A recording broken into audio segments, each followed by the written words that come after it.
Hello, this is Jenny Sika, the Helena Area Wildlife Biologist for Fish, Wildlife, and Parks, recording this presentation.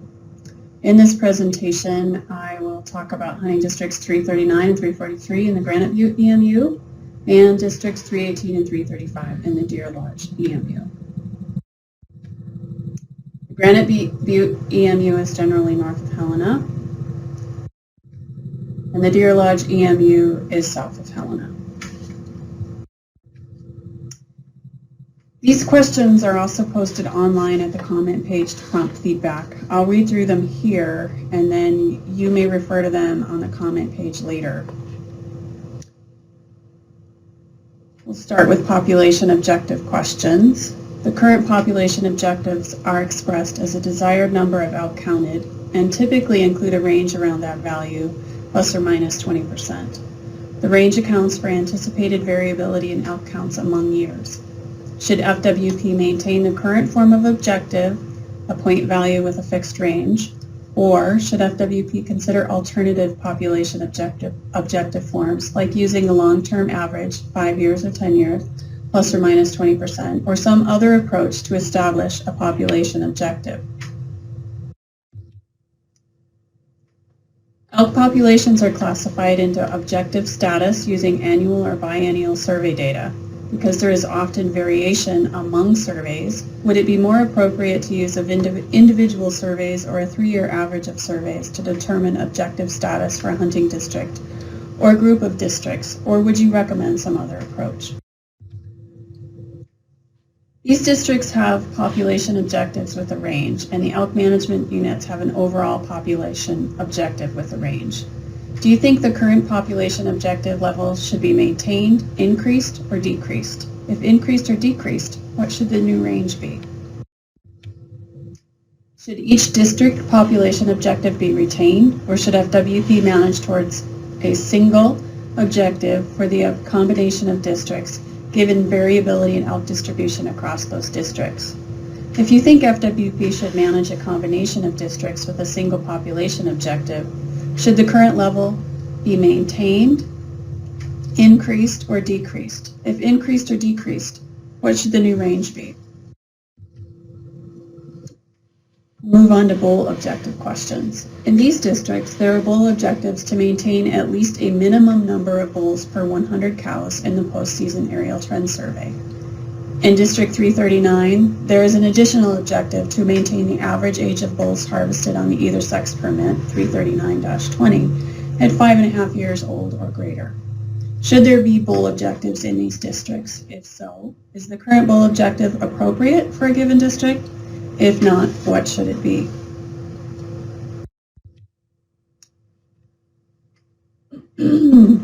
Elk distribution questions. Are you satisfied with the current elk distribution in this district? If not, would you suggest any specific objectives to address the distribution?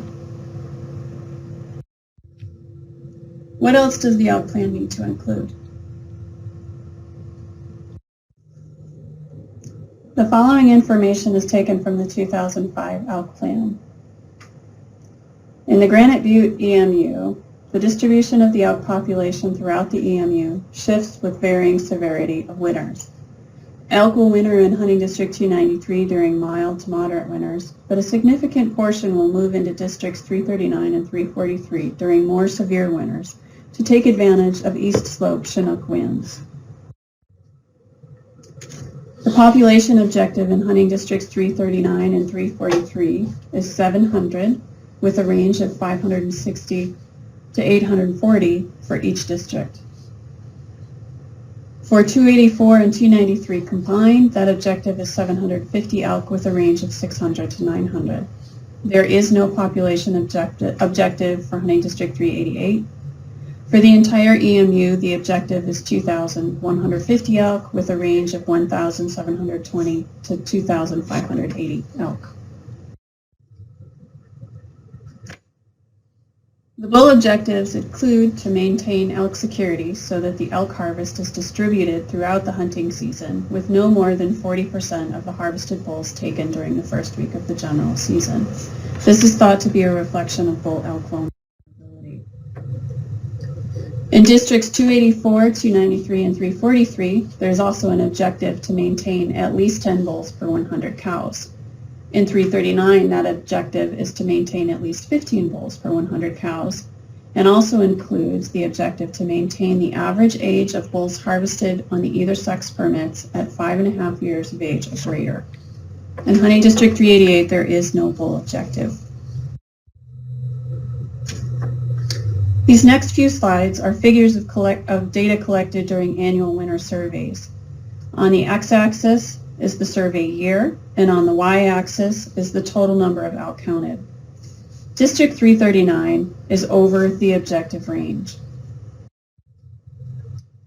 This is the same figure for District 343. While 343 is currently over objective, it has fluctuated from just below, within, and above the population objective range. This is the same figure for both districts combined. Combined, these districts have been just above the objective range until this past winter, when the count increased to nearly 2,500 elk. This is the same figure for Region 2 districts 284 and 293. These surveys were conducted less frequently. These districts have been below and within objective during the same time frame. Hunting District 388 is the Helena Valley, and it was established in 2006 to address expanding development, and no objectives are established for this district. This is the same figure for the entire EMU. The EMU was within objective for nearly 30 years, and in 2022, the count was above the population objective range. The last bit of information to present for this EMU is bull status for these districts where we have it. In Hunting District 339, the objective of at least 15 bulls per 100 cows is being met, and except for 2 of the past 18 years, the average age of bulls harvested on either sex permits has been at least 5.5 years of age or greater. We are relying on small sample sizes for these ages. Out of about 20 bulls harvested during any given season, we may get 8 to 10 teeth returned to us. In Hunting District 343, the objective of at least 10 bulls per 100 cows is also being met.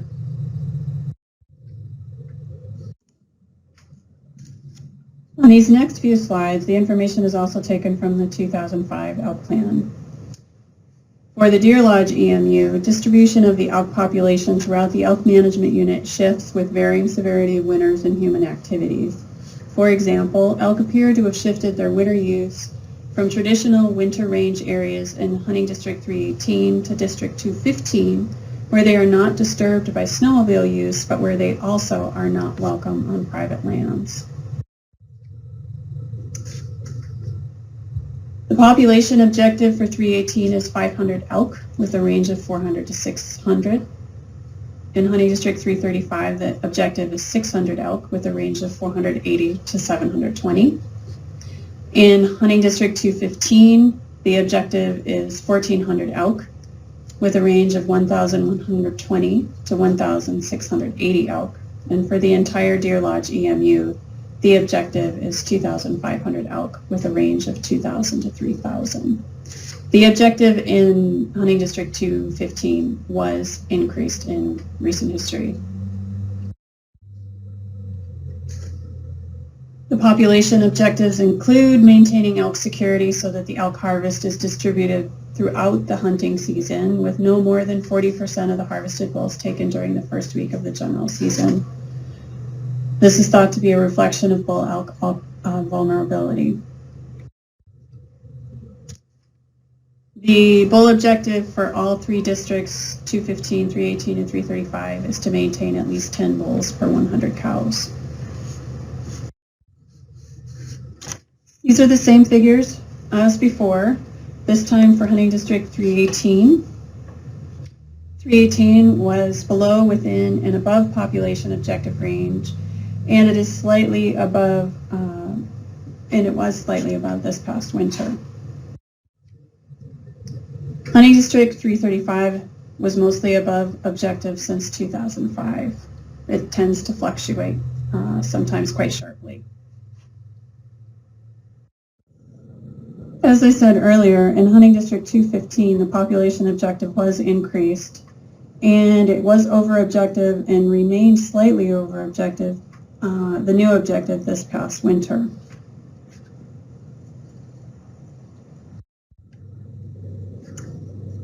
The Deer Lodge EMU was within objective prior to 2011 and was over objective from there forward. To wrap up, I'll talk about bull objective status for Hunting Districts 318 and 335. Hunting District 318 is often not meeting the objective of at least 10 bulls per 100 cows. However, Harvest Survey documented bull harvest that is greater than the number observed, and typically more than 100 bulls are harvested in most years. In Hunting District 335, the objective of at least 10 bulls per 100 cows is being met. Thank you for listening to this presentation and for engaging in FWP's elk management plan process.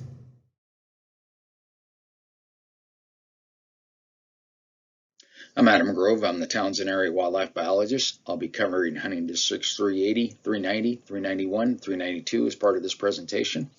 To begin with, I'll be covering population objective related questions and these questions will apply to all the hunting districts.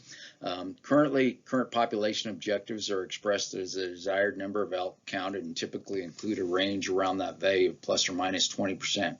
That range accounts for anticipated variability in elk counts among years.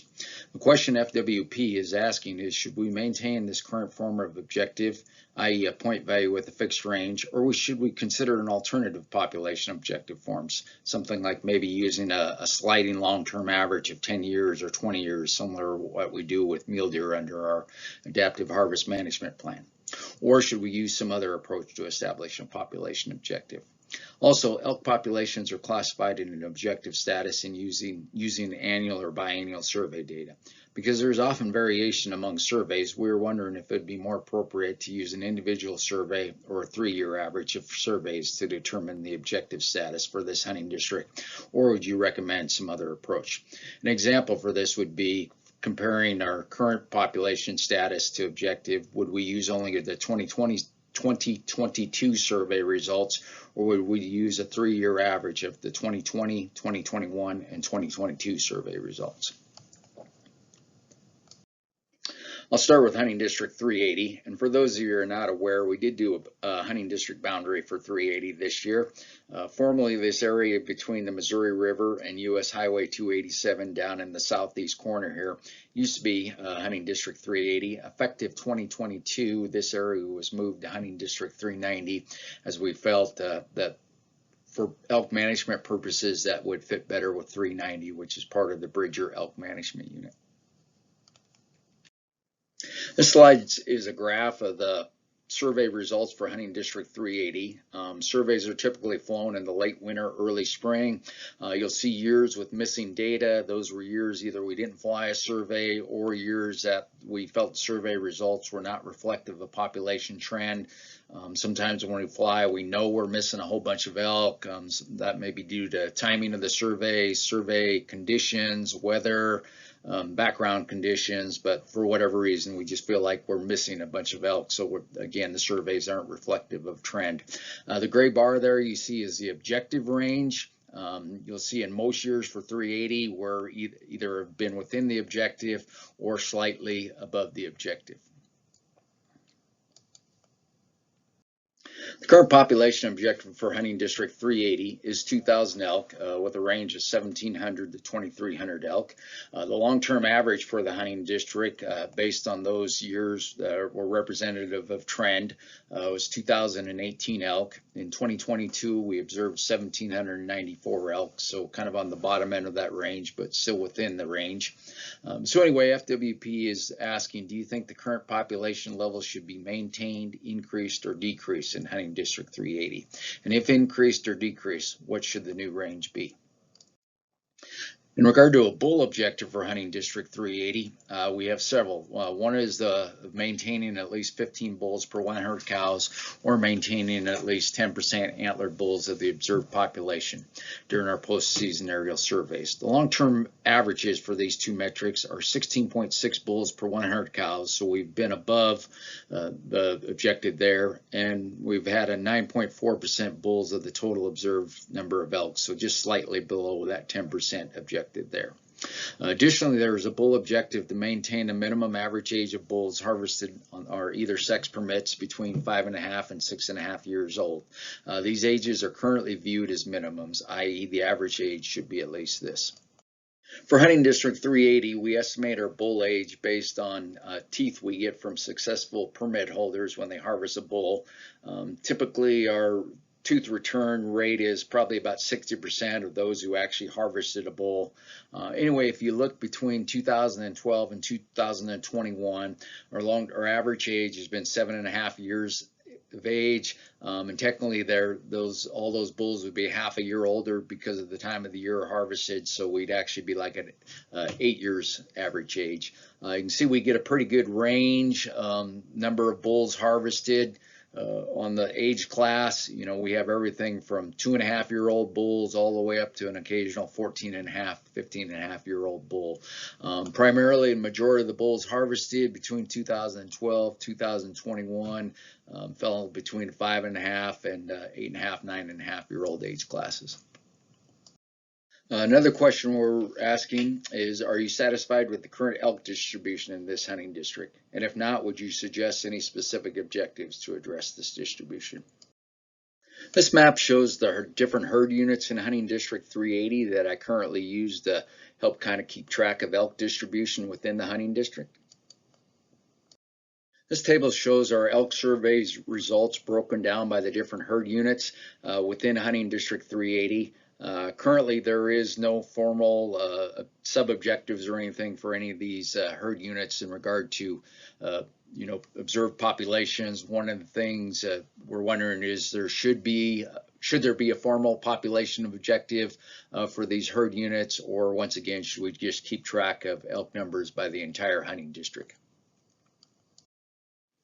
And then lastly, for hunting District 380, we're just asking, what else does the elk management plan need to include for this hunting district? This is a question that we will be asking for all our hunting districts.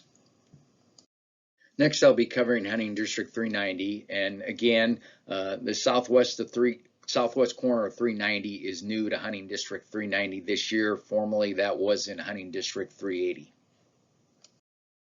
This is a graph of our population survey results for hunting District 390 over the years.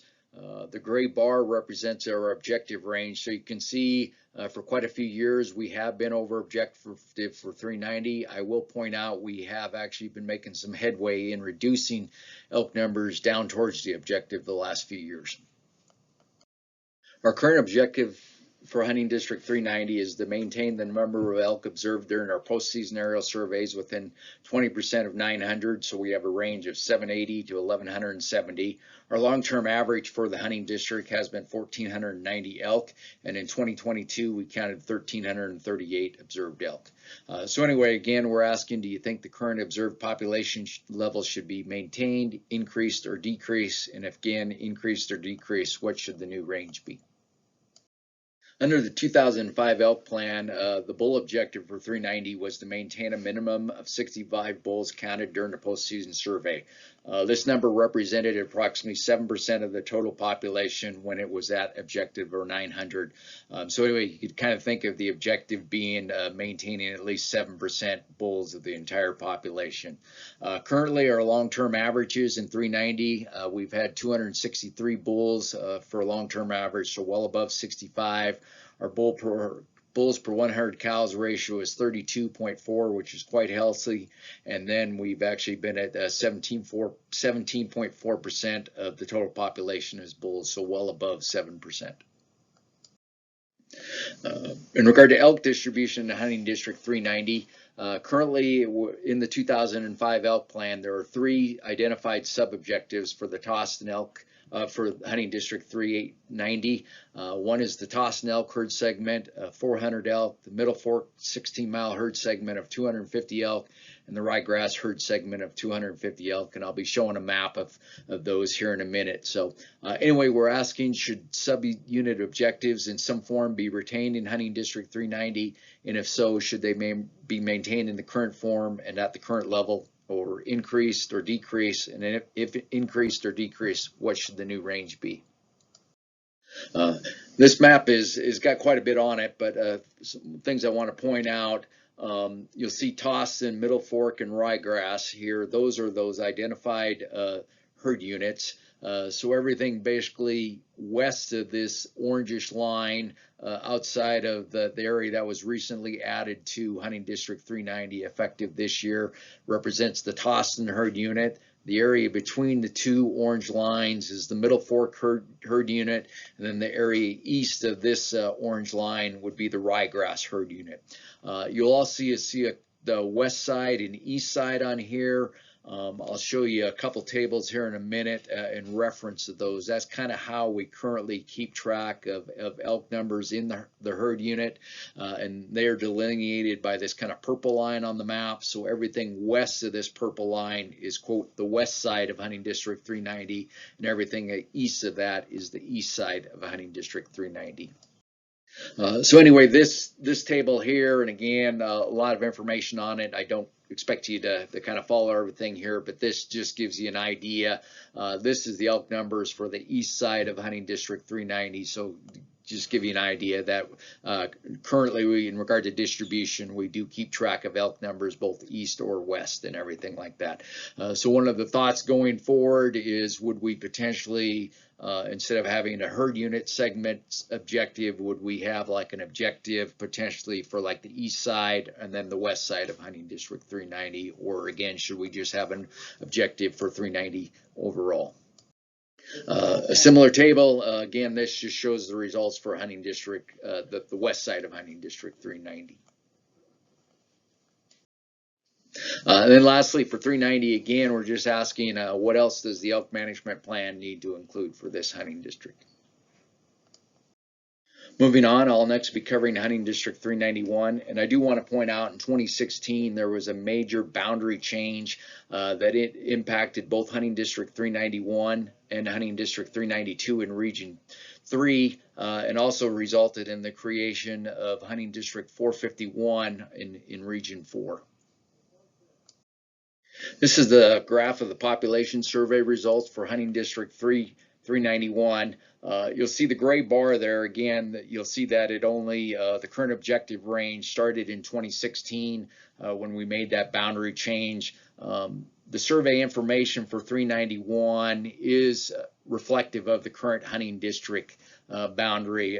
With GPS data we have from doing our survey data, after we made the boundary change, I was able to go back and basically reallocate the survey results between the various hunting districts that were affected. So the information you see here reflects the current hunting district 391 boundary. So our current population objective for 391 is to maintain the number of elk observed during our postseason aerial surveys within 20% of 975, or a range of 780 to 1170 elk. Our long-term average for the current 391 is 1,348 elk. In 2022, we observed 1,233 observed elk. Again, we had a major boundary adjustment affecting hunting districts 391 and 392 in 2016. The current observed point objective of 975 elk was derived from a combination of the objective from the west side of the old hunting district 391. This was 275 in the 2005 elk plan, plus the desired number of elk, 700 for the south portion of old hunting district 392. That was the area south of Avalanche Gulch, and the old 392 objective under the 2005 plan was 1,100 elk. So anyway, again, we're just asking, do you think the current observed population objective should be maintained, increased, or decreased? And if increased or decreased, what should the new range be? In regard to bull objectives for hunting district 395, 391. Our current objective is to maintain at least 10 bulls per 100 cows observed during the postseason aerial surveys, or if the bulls per 100 cow ratios are not obtained, maintain at least 7% bulls in the observed population. Looking at our long-term average, we've had 13.1 bulls per 100 cows in the hunting district, and we've had 7.8% of the total number of observed elk has been bulls. So we've been above both of our objectives in regard to those metrics. And again, we're just asking, should there be a bull objective in this hunting district? And if so, are the current bull objectives appropriate? And if not, what should they be?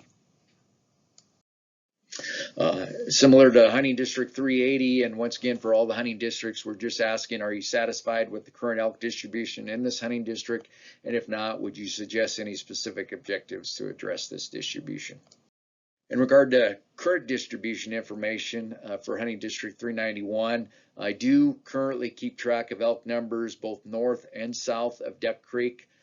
There are no formal objectives for those two areas, but I do kind of have a desired number of elk that we would like to see in those two areas. So for the area, this kind of shows the information between the elk numbers north of Duck Creek and south of Duck Creek. Currently, the desired number north of Duck Creek is 700 elk, and the desired number for south of Duck Creek is 275 elk. So again, those are not formal objectives. They're just kind of quote a desired number. So, but we are asking in regard to distribution, should there be formal sub-objectives for 391, or again, should we, just have an overall objective for hunting district 391?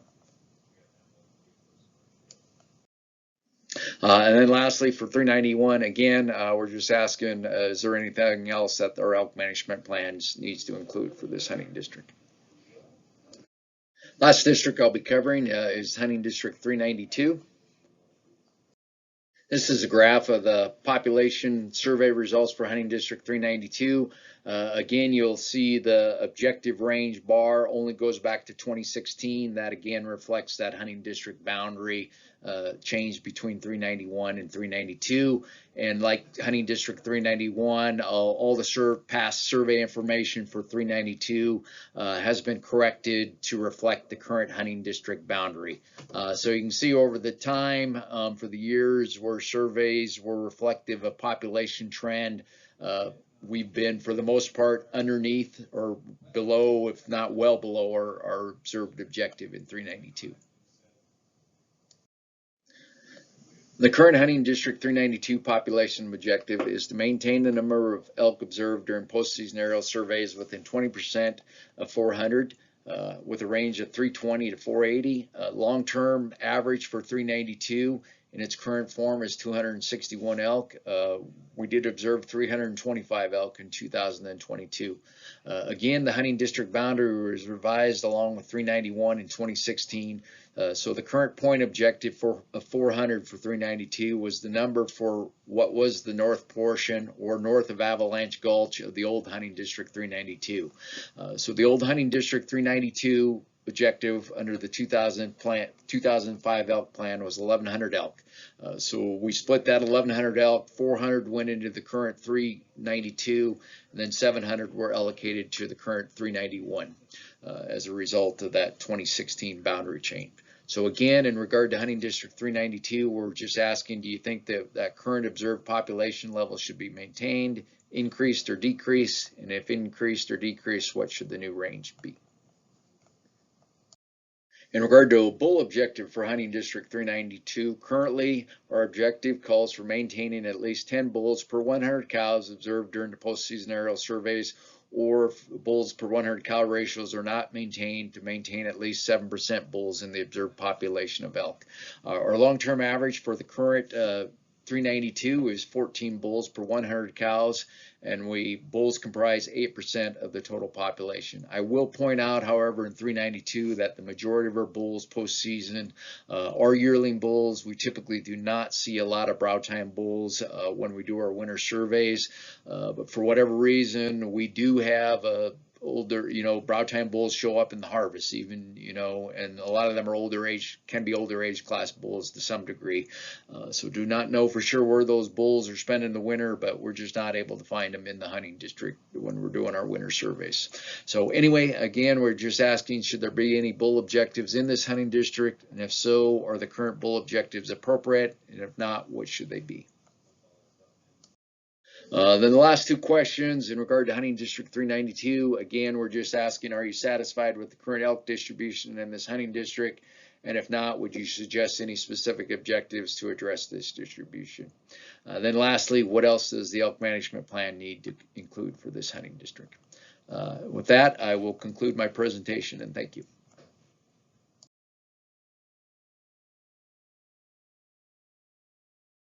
Hi, my name is Vanna Bakadori, and I'm the Butte Area Wildlife Biologist for Montana Fish, Wildlife, and Parks.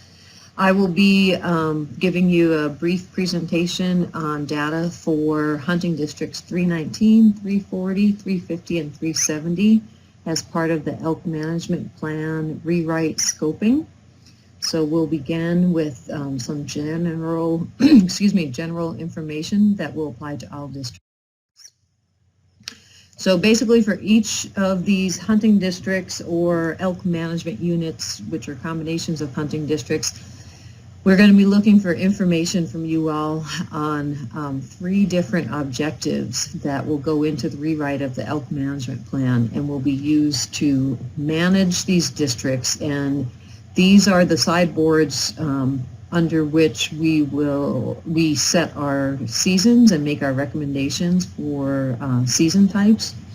So there'll be the objective for population, for a bull objective, and elk distribution. And that will apply to all the districts that I'm going to be talking about.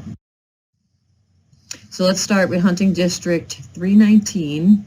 In this last biennial season setting, 319 and 341 got combined into one hunting district and is now known as 319.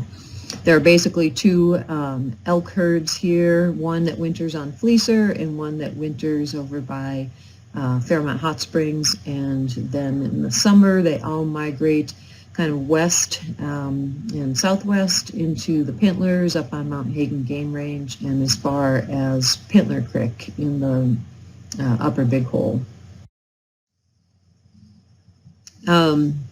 So these are going to be common questions for all the hunting districts that we're going to talk about today with in regards to the population objectives. There will be 2 questions that will apply and we would like feedback on. First one is elk populations are classified into objective status using annual or biennial survey data. Because there's often variation amongst surveys, would it be more appropriate to use individual surveys or a 3-year average of surveys to determine the objective status for this hunting district? Or is there some other approach that you would recommend we use to determine the status of the population in these hunting districts relative to the objective that we set for them? And then the second question is, in these hunting districts, should FWP maintain the current form of objective, which is a number, a point value, with a fixed range around it, plus or minus 20%, for instance? Or should we consider an alternative population objective, such as using the long-term average, plus or minus 20%? For each of the hunting districts that I'm going to present to you today, I'm going to show you what the current point value with the fixed range looks like and also what the long-term average would look like. And in most of my hunting districts, they're pretty similar. So, okay, moving on. So here's the population objective information for 319.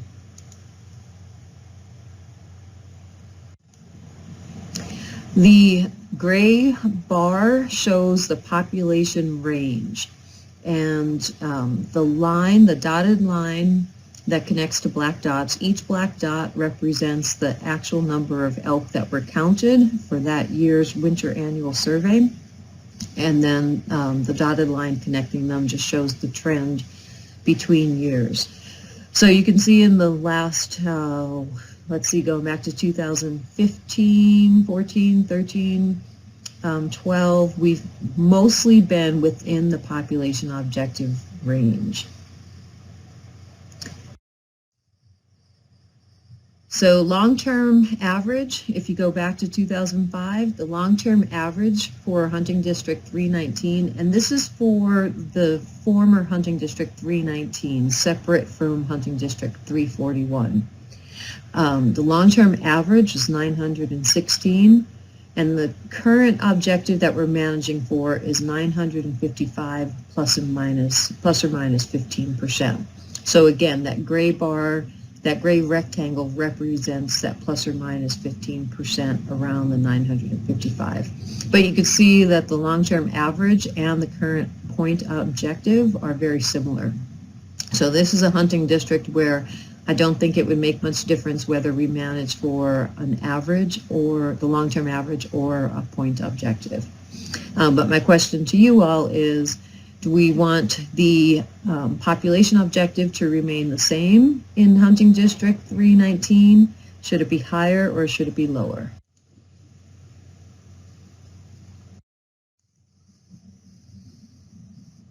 Okay, now if we look at the former Hunting District 341, same format. The gray rectangle represents the range around the point value for the population objective, which is 525 plus or minus 15%. In former Hunting District 341, the long-term average is 431. So it is about 100 animals less than what the point objective is. So some feedback on that. Again, should that point objective remain the same? Should it be higher? Should it be lower? And should we manage by the long-term average or by the point objective? And moving forward, even though these two hunting districts have been combined in the last biennial season setting, I would like feedback on that, and if you think they should continue to be one hunting district, or if you feel that they are better, elk populations are better managed if they continue to be split out into two hunting districts as they have been for the past 25, 30 years. We need to go back to former Hunting District 319 because in addition to the overall objective, there's also a sub-objective for the population, and that's regarding the number of elk that are wintering on the Fleecer winter range. So the sub-objective in the current elk management plan is no more than 800 elk wintering on the Fleecer winter range. Which includes not just the wildlife management area, but also the Forest Service and private land. In particular, there's one ranch that contributes a lot of land to the elk winter range in the Fleecer area. So if you look at this graph, the dotted line shows that maximum number of 800 elk. The red line shows the number of elk that have been counted on Fleecer in the past 22 years, and then the blue line has been the total number of elk counted in Hunting District 319 over that same time frame. So again, you can see that since about 2006 or so to 7, we have been mostly below that line. In the past few years, we've been kind of flirting right at or above that line. So I'd like your feedback on that sub-objective for Hunting District 319 with regard to the Fleecer winter range. Here's the data on the bull objective, and so this is two graphs, one pertaining to former Hunting District 319 on the left and former Hunting District 341 on the right. These are the bull to 100 cow ratio that I've been getting from my winter aerial surveys going back to 2004. The red line represents the minimum. Right now, the elk plan has a bull objective of at least 10 bulls to 100 cows. And so the red line on each graph represents that minimum. And then the blue bars, vertical blue bars, are the bull to cow ratios that I've been getting from the winter surveys for each hunting district. And so you can see for most years in both districts, we've mostly been above that minimum count. My personal recommendation professionally is that that is sufficient. As long as that's a minimum of 10 bulls for 100 cows. From a biological perspective, that's enough to get the breeding done, and then also to allow for hunter opportunity out there. And I should mention that these are all bulls that get put into that computation, not just mature bulls. Spikes and mature bulls get put into one number and compared to the number of cows. So if you'd like to see something different there for either of the former hunting districts, please let me know. And now looking at the distribution, which is the third objective that we'd like you to consider. So I am using the locations of where I found elk groups during my winter surveys going back the past 10, 15 years. And this is, to be representative of where they are wintering, certainly is not the same place where you're going to find them during hunting season, but just to give you some idea about it. So here is the former hunting district 319. Divide is down here in the southeast corner. The Fleecer winter range is on the east side. And then going up the river as you move up the Big Hole River towards the town of Wise River, and then the Mill Creek Highway cut across to Anaconda. And then on the right-hand side, if you look over there, that's a zoomed-in picture of the winter range, the Fleecer winter range. And it's color-coded by land ownership. Green is the Forest Service, purple is the Wildlife Management Area, light blue is DNRC, yellow is BLM, and then white is private. And so over the years, you can see that on the days that I flew, I found elk on all property ownerships across the years. So that gives you some idea about the distribution. Again, this is from winter surveys. It's not where they're at during hunting season. And then looking at former hunting district 341, the elk distribution, same thing. I just took the locations of where I found elk during the my winter surveys going back past 15 years. Color code is the same. A lot of times I'm finding them in the foothills between the Forest Service and some of the FWP game ranges.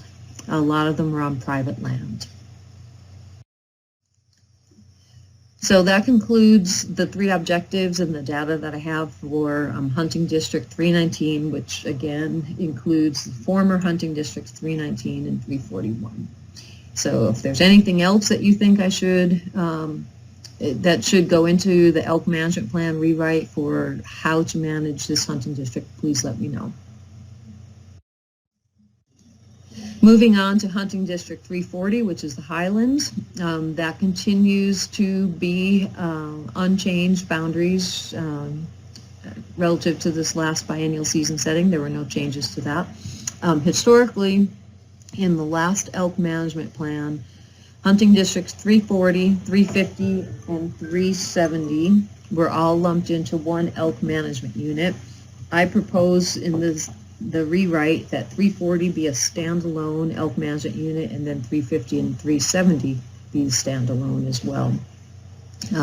So let's move into Hunting District 340 data.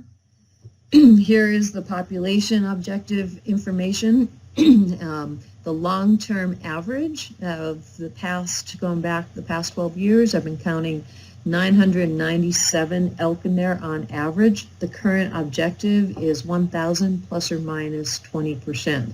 So again, you can see the long-term average and the point value with the range plus or minus 20% around it are pretty much the same number.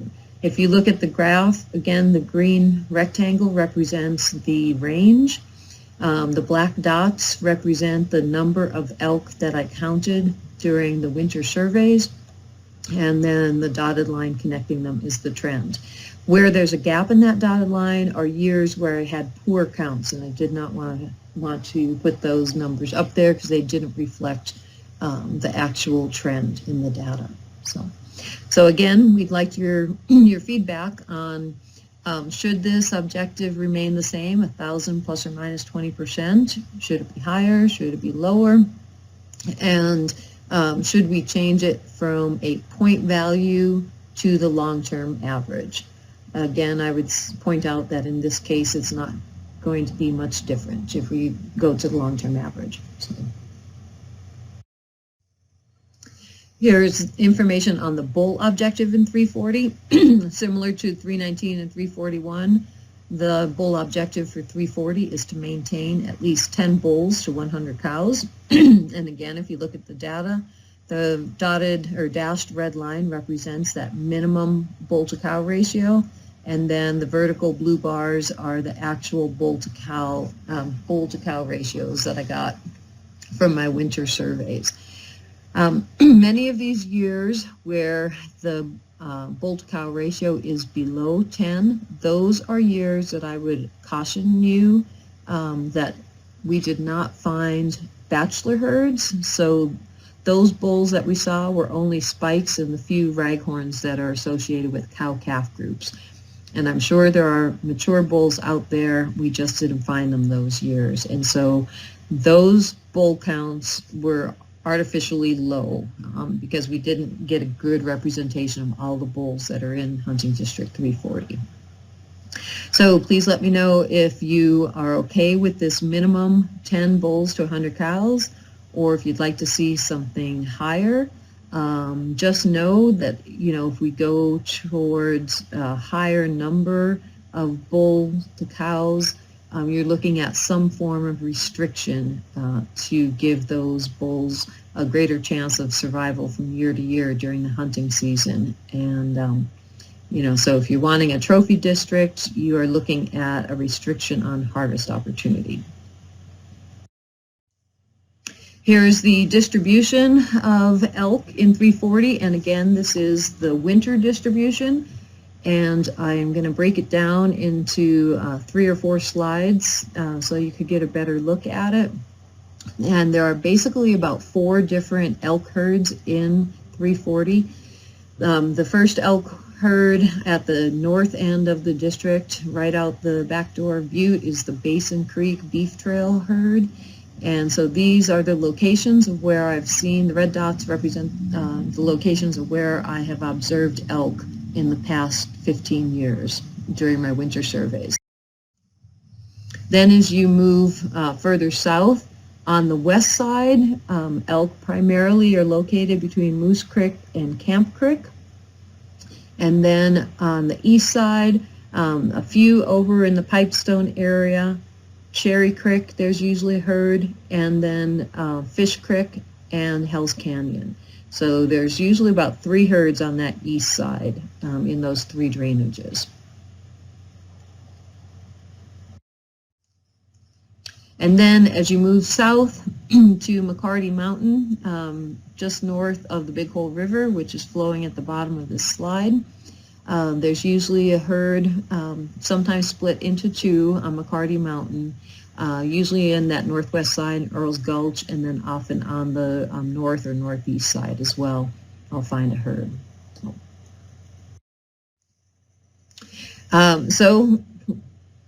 If there's anything else that you would like to see included in the rewrite of the elk management plan for Hunting District 340, that would help frame how that elk herd gets managed, please let me know. And again, I just want to reiterate that the elk plan, what we're looking for here are the objectives that we're going to use that help guide us make our regulations during the biennial season setting process. So primarily it's the population objective, the bull objective, and distribution. But if there's anything else that you feel we should be paying attention to, like habitat objectives or things like that, please let us know. Okay, moving into hunting districts 350 and 370. As I mentioned, for 340, In the 2004 elk management plan, these 3 hunting districts were all included into one elk management unit with similar objectives. I'm proposing that for the rewrite, we separate 350 and 370 into its own elk management unit with objectives that are separated from hunting district 340. I don't feel there is common elk herds between these 3 units. There are between 350 and 370, but not with 340, and so therefore I'm proposing that they be separated into distinct elk management units.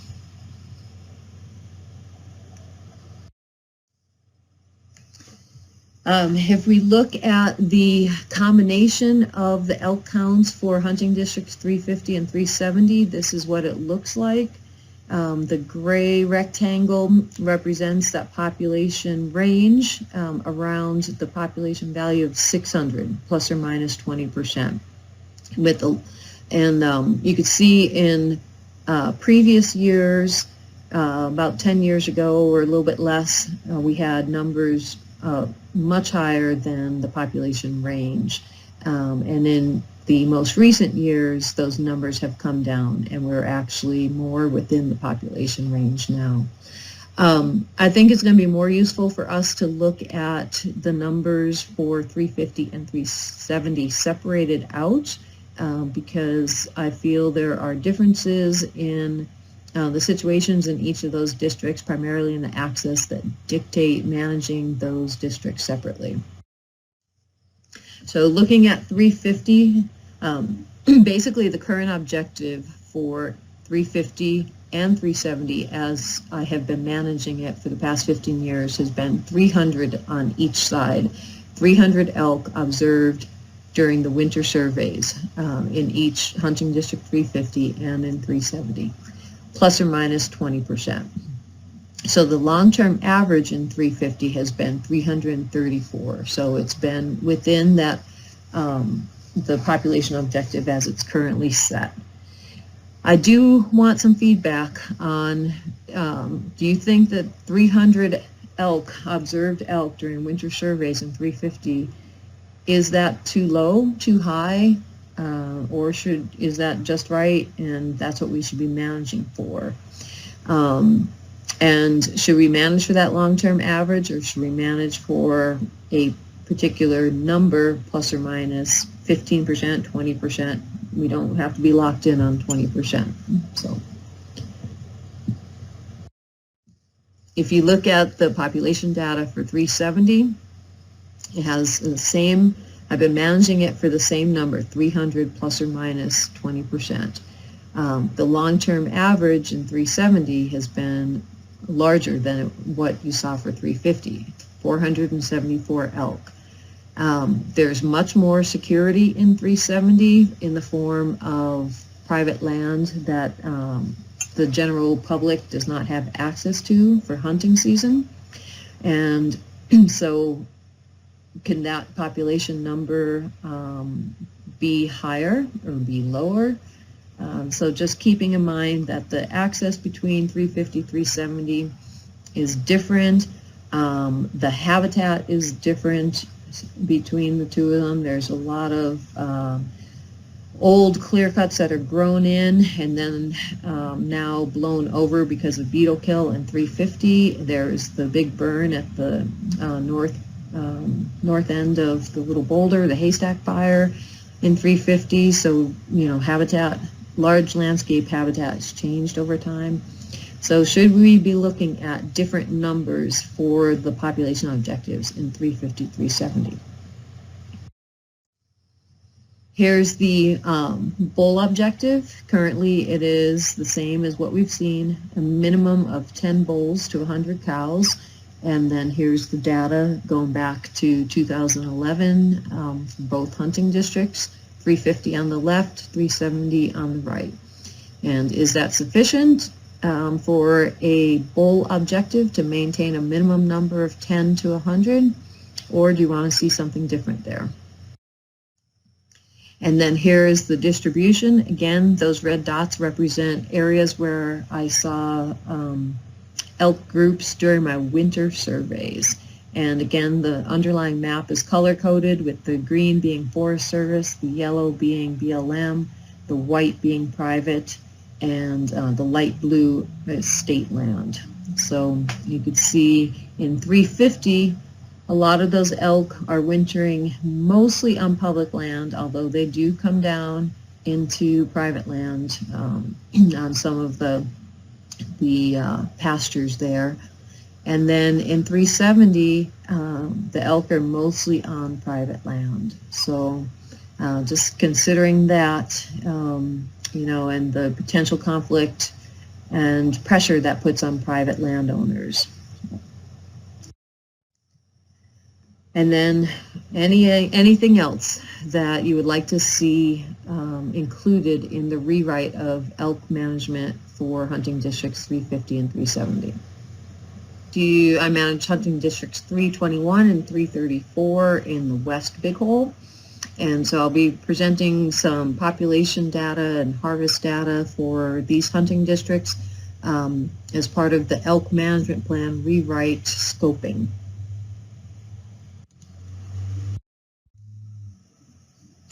Here are ways to comment on the scoping process, which I'm sure you have seen already. So in the last biennial season setting process, hunting district 321 in the south half of the Big Hole Valley and hunting district 334 to the north were combined into one hunting district. So moving into the fall of 2022 hunting season, these two districts are combined into one now, hunting district 321. So as we kind of step through the data here, I'm going to present it for each of the former hunting districts. And as I'm doing that, though, I also would like your feedback on whether these two hunting districts should be combined into one and managed as one unit, or if we should go back and separate them out for better elk management. Just to give you an idea about hunting districts 321 and 334, in the current elk management plan, there are no population objectives for these two districts because these units are primarily elk summer range. And when it comes to wintertime, those elk migrate out of the Big Hole Valley and to their respective herds. The herd in 321 is primarily Idaho elk. And you could see here's some location data from elk that were collared by Idaho Fish and Game. And the colored dots represent locations of each elk. Each color represents one elk. And in the summertime, those elk are migrating over the top of the Big Hole Divide, Idaho state line, into the Big Hole Valley. And then likewise, here's some more information kind of showing the same thing. This is from other collared information from Idaho Fish and Game. They've been really generous with sharing their data with us. But it shows that elk that they collared in Idaho in the wintertime migrate over. Some of them do go into hunting district 334. Majority of them do go into hunting district 321. And then here's some more information. The dots represent locations from GPS locations from collared elk. This is at the south end of hunting district.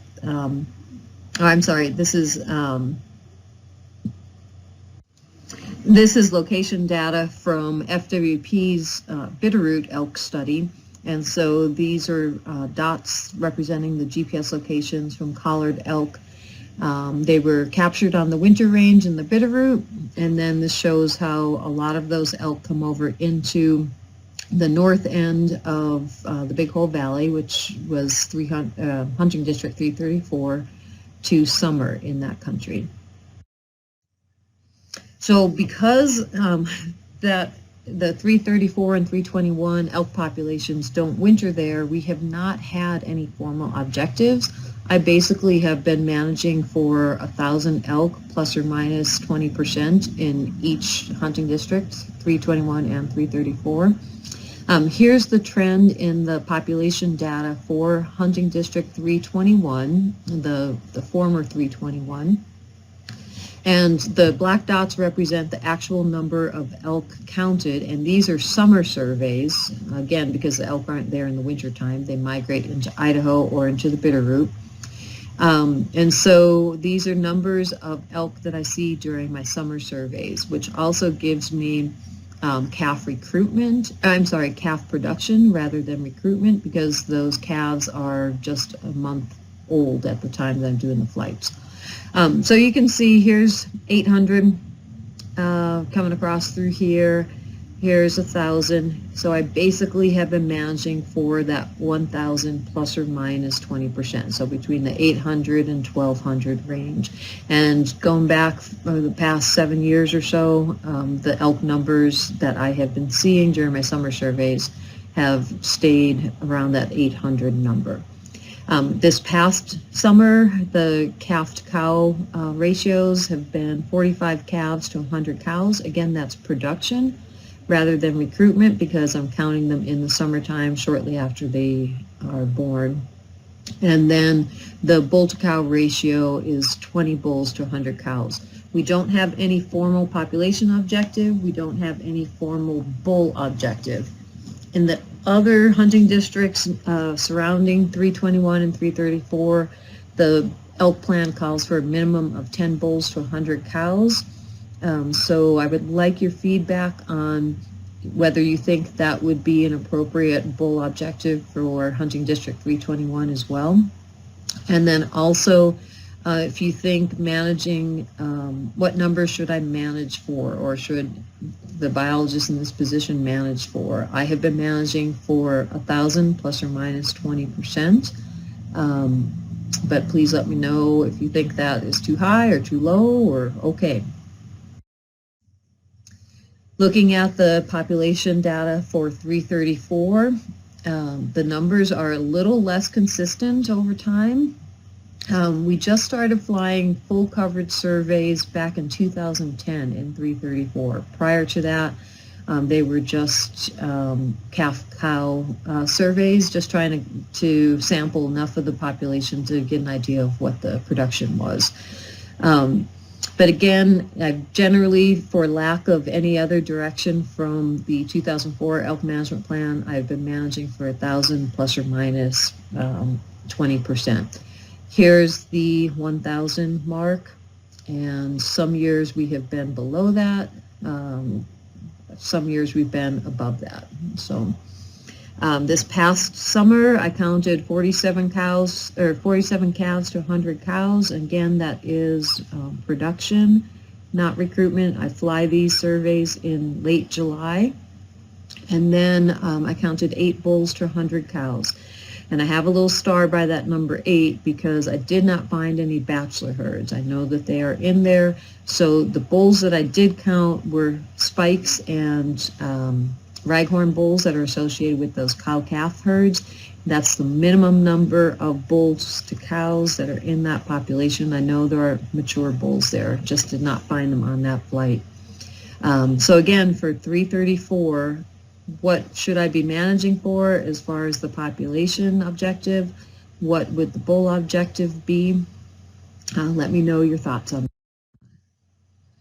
Just getting an idea about the harvest in each of these districts. In 321, the black line represents the total harvest. The green line is the cow harvest. Blue line is the bull harvest. And in most years, cow harvest exceeds the bull harvest, usually by as much as 2 to 1.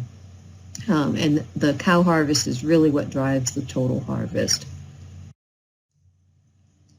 In 334, it's a little bit less clear. Total harvest, again, is the black line. The cow harvest is the green line. Sometimes more cows get harvested. Sometimes more bulls get harvested.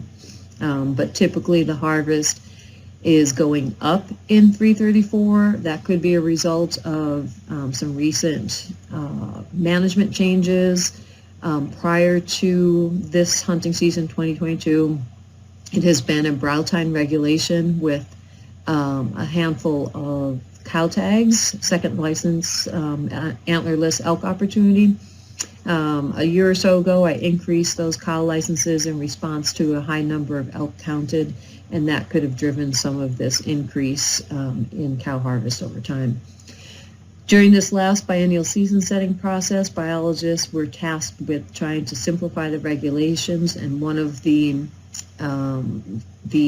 sideboards was to combine hunting districts where it seemed feasible. So hunting districts 321 and 334 have been combined going into this hunting season and also 2023, so it will hold at least for the biennial. And I put both hunting districts under the regulation that 321 has had, so 5 weeks of either sex on the general license and just 200 additional B licenses, which was what was present in 321, but now it will apply to former hunting district 334 as well. I'd love your feedback on whether you think these two hunting districts should be combined into one, or if they should be separated out. And then here's a table just showing the harvest data in a little bit more detail. Hunting district 321 data going across the top row, and then 334 on the bottom row. Total harvest, and what I have here separated by the backslash is current information and then the long-term average, which in this case is about 12 years. So the most recent data for harvest would be license year 2021. So in 321, there were 207 elk harvested. The long-term average is 230. And then for 334, we had 67 elk harvested, long-term average 89. You can see the number of B licenses that were offered in each hunting district, and then the success, the percent success on those B licenses. So B licenses, we generally are seeing about 15 to 20% success over time. And so a lot of folks might panic a little bit when they see that there's 200 B licenses offered in addition to a liberal opportunity on the general license, but that 200 tags may end up being 20 or 25 additional cows harvested. And then you can see the bull harvest, the most recent data from license year 2021, and then the long-term average, both for 321 and 319, and then the cow and calf harvest. How much harvest occurs during the early season, which would be the primarily your bow hunting. And then what I want to point out here is that in both districts, 321 and 334, the most recent percentage of harvest occurring during the bow season is higher than the long-term average, and that suggests to me that bow hunting has become incredibly popular in West Big Hole, whether it's in 321 or in 334. And then looking at the quality of bulls that are coming out of there, percent of bulls that have less than 6 points on both antlers versus the percentage of bulls in the harvest that have at least 6 points on one antler. And you can see the numbers there. Majority of bulls coming out of 321 are 5 points or lower, and that's consistent with the long-term average as well.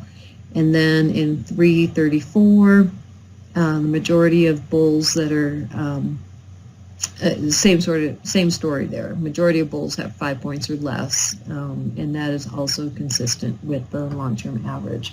And where it doesn't add up to 100, the difference is made up in spikes, which youth and hunters with permit to vehicle can harvest. And then you look at the number of hunters, the number of days that the hunters are spending in those districts, and when you look at those numbers, the long-term average for 321 is just shy of 1,400. Last year there were 1,000 hunters in there, and in 334 the long-term average is 600, and last year there were 700 in there. So the number of hunters in 334 has gone up relative to the long-year average. In 321, last year it was down from the long-term average. But if you look at the number of days that each hunter is spending in the field, the long-term average, 8,500 for 321, and last year about 6,600 days were spent hunting in the field in 321. And again, that's consistent with what you saw with the number of hunters, a little bit less days than what the long-term average has been. And then 334 tells the same story as with the hunters. There are more hunting days, more days that folks are spent hunting in 334 relative to the long-term average. And if you look at the number of non-resident hunters and non-resident hunter days for 334, it looks like the non-resident hunters are contributing to some of that increase in 334. 111 hunters, non-resident hunters, reported hunting in 334 last year compared to the long-term average of 82. So that's about a 50% increase there. And then likewise, the number of days that those non-residents spent in the field has gone up as well.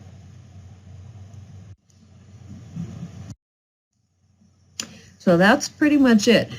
Please let me know what you think about hunting districts 321 and 334, whether they should be managed separate hunting districts or as one hunting district.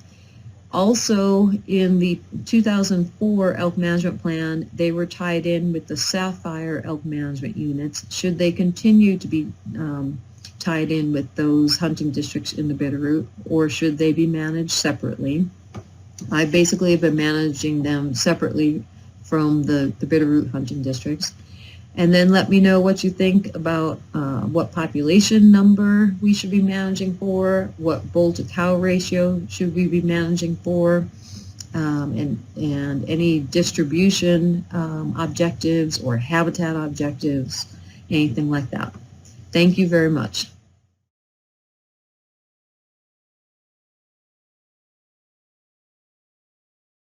Greetings, my name is Jesse Newby, Dillon Area Wildlife Biologist for Montana Fish, Wildlife and Parks.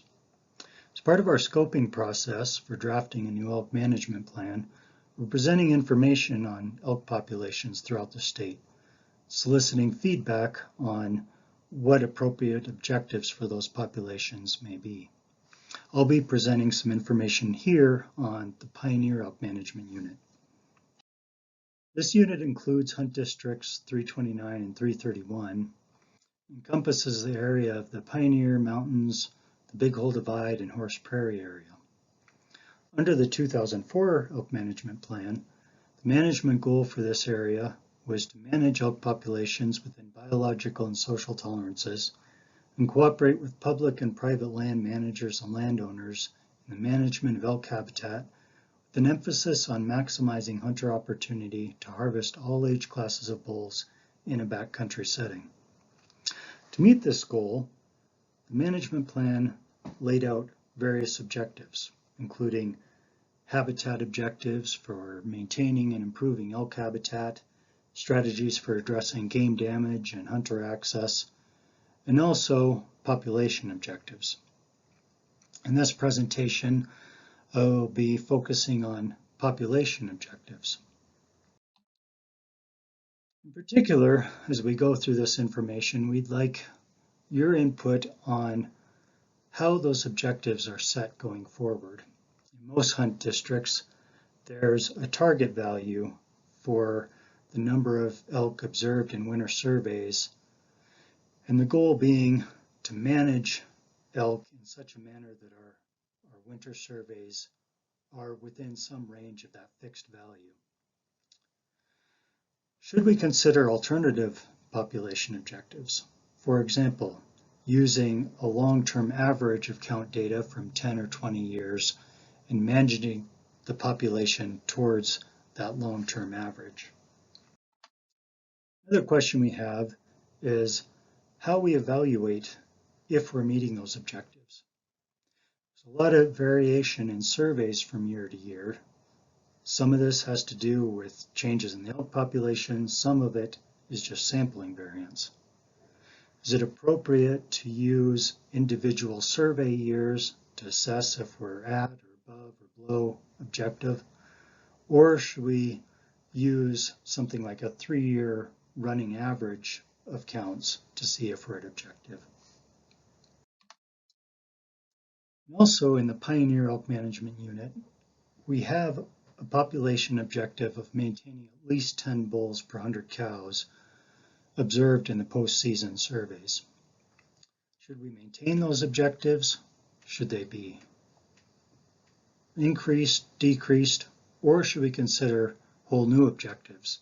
For example, instituting an objective of number of brow time bulls per 100 cows.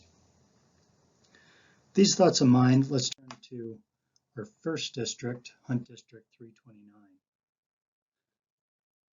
The 2004 Elk Management Plan sets an objective of 760 to 900 elk in this area. The long-term average over the past 20 years has been 870 elk. In the graph here, you can see the elk objectives represented in that gray bar, and then survey counts in the black dots. You can see there is some evidence that elk populations using 329 in the winter have increased and has in general been at or above objective in recent years. Now it should be noted that this information applies to the old boundaries of 329. In this past season setting effort, we have expanded Hunt District 329 to now include what was the western portion of Hunt District 328. Naturally, with the expansion of the area of 329, the number of elk in that area observed in surveys has increased.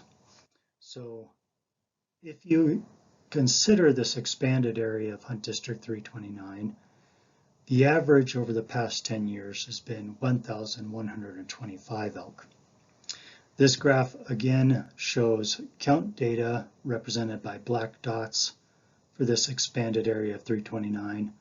The average is in this purple line, and then the old objectives set in the 2004 elk plan are shown in gray. As you could see, this area would be over those old objectives. Turning now to Hunt District 331, this has also seen some changes in the last season setting. It now includes the entirety of what once was Hunt District 331 and Hunt District 332. Now, if we add the objectives together for both these districts into a new objective for the new Hunt District 331, we have an objective of 1,940 to 2,300 elk. The long-term average for this area is 1,545 elk. Again, in this graph here, you can see the objectives in the gray bars and the black dots representing survey counts. As you can see, this area has been chronically below those objectives, despite the population being relatively stable. With these thoughts in mind, we would like you to consider if we should change those objectives, maintain them, increase them, decrease them, or if we should consider alternative objectives, such as using a long-term average. I'd like now to provide some information on bull-cow ratios. These graphs here show observed bull-cow ratios in postseason surveys for Hunt Districts 329 and 331. As mentioned, this area has an objective of a minimum of 10 bulls per 100 cows. That's represented in the green line that goes across each graph. The blue bars represent the number of brow tine bulls per 100 cows observed, and the orange represents the number of yearling bulls per cow observed.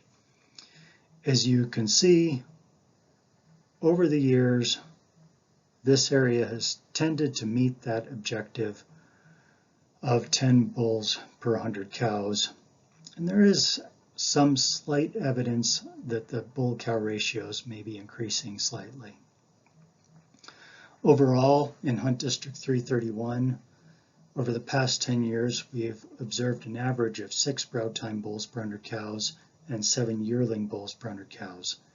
In Hunt District 329, 10 brow-time bulls per 100 cows and 12 yearling bulls per 100 cows. We would like you to consider if we should maintain these bull-cow ratio objectives, or they should be increased or decreased, or potentially implement new forms of bull-cow ratio objectives, such as a brow-time bull to 100 cow ratio.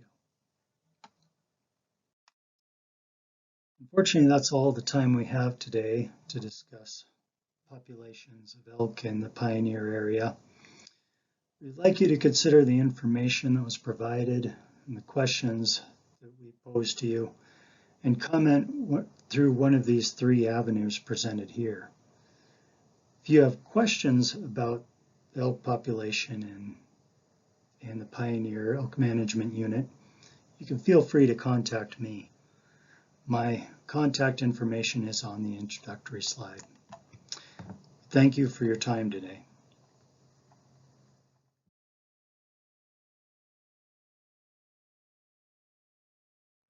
Greetings, my name is Jesse Newby, Dillon Area Wildlife Biologist for Montana Fish, Wildlife and Parks. As part of our scoping process for drafting a new elk management plan, we're presenting information on elk populations around the state. Here I'll be presenting some information on the Tendoy Elk Management Unit. The Tendoy Elk Management Unit is located in extreme corner of southwest Montana. Currently, it includes Hunt Districts 302 and 303. It encompasses areas of Medicine Lodge, the Tendoy Mountains, and the Lima Peaks. Under the 2004 management plan, the management goal for this unit was to manage elk populations within biological and social tolerances, cooperate with land managers in the management of elk habitat, and emphasize maximizing hunter opportunity while providing for the biological needs of elk. To meet these goals, the 2004 plan laid out specific objectives. These included objectives around habitat management to maintain and improve elk habitat, game damage strategies, and hunter access strategies. It also laid out population objectives. Within this presentation, I will discuss some of the current population statuses of elk in this area and their objectives, and solicit feedback on potential changes to elk objectives in this area. As I present information on the Tendoy elk population, there are a few specific questions we would like to solicit your feedback on. Currently, most elk population objectives are set at some point value with a fixed range around it. Should FWP continue to use this means of setting elk objectives, or should we consider alternative population objectives? For example, managing towards a long-term average of, let's say, 10 or 20 years with some fixed range around that average. Please consider if the former means of setting objective or some alternative would be appropriate. Another question we would like your feedback on has to do with how those surveys are used to evaluate if we're staying within objective or not. Elk surveys during the winter can vary considerably from year to year. Some of this variation is changes in the elk population, some of it changes in elk distribution, and some of it is sampling variance. Would it be more appropriate to use individual surveys to assess how we're meeting those objectives, or use some other means, for example, a 3-year moving average, to determine if we are remaining within objectives? In addition, hunt districts in the Tendoys have an objective to maintain at least 10 bulls per 100 cows during postseason surveys. We would like to solicit feedback on if we should maintain these bull-cow ratios, if we should change them in some way, if we should introduce new means of evaluating bull-cow ratios, for example, brow time bulls to 100 cows as opposed to any bull per 100 cow. These questions in mind, I'd like to turn to our first hunt district within the Tendoys, and this is Hunt District 302. Now, discussion of populations within 302 is complicated by the fact that within the last season setting effort, we expanded Hunt District 302 to include the east half of 328. The information shown in this graph shows population counts for the smaller old Hunt District 302. The black dots representing elk counted in winter surveys, the gray bars showing the objective range. Under the 2004 plan, the objectives for Hunt District 302 was 550 to 700 elk in winter surveys. The average over the past 20 years has been over 1,000 elk in that district. You can see there's also some evidence in the past 10 years of growth within that district. The 2022 count was exceptionally high. This was likely due to a redistribution of elk, probably associated with the severe drought of 2021. Regardless, despite very liberal regulations allowing antlerless harvest on a general license, this population has chronically remained over objective and appears to be likely increasing recently.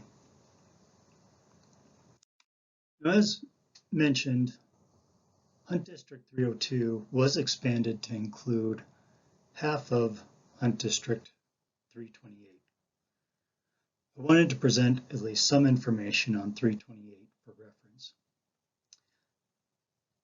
Same as the former Hunt District 302, 328 had an objective of 550 to 700 elk, the long-term average being 695 elk.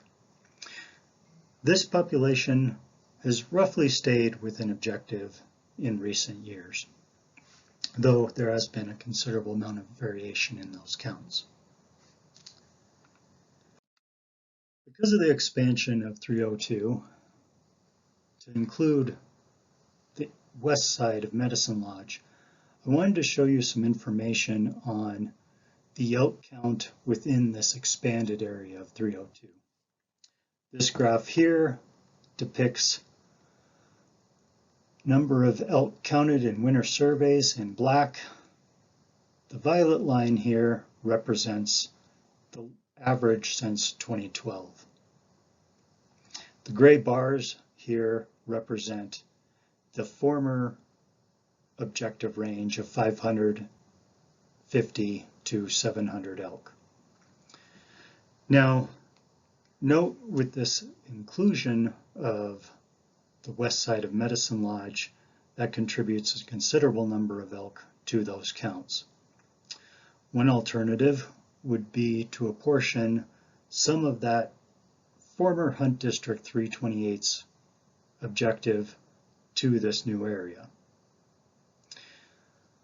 Given the number of elk counted in this half of former 328, this would increase the objective range by approximately 570 animals. In other words, it would effectively double the minimum objective for that hunt district. But as you can see, even with the addition of that 570 animals, this area would be chronically over objective. Turning now to Hunt District 303. Over the course of this last season setting, the boundaries for this district have not changed. However, the name has. This was formerly known as Hunt District 300.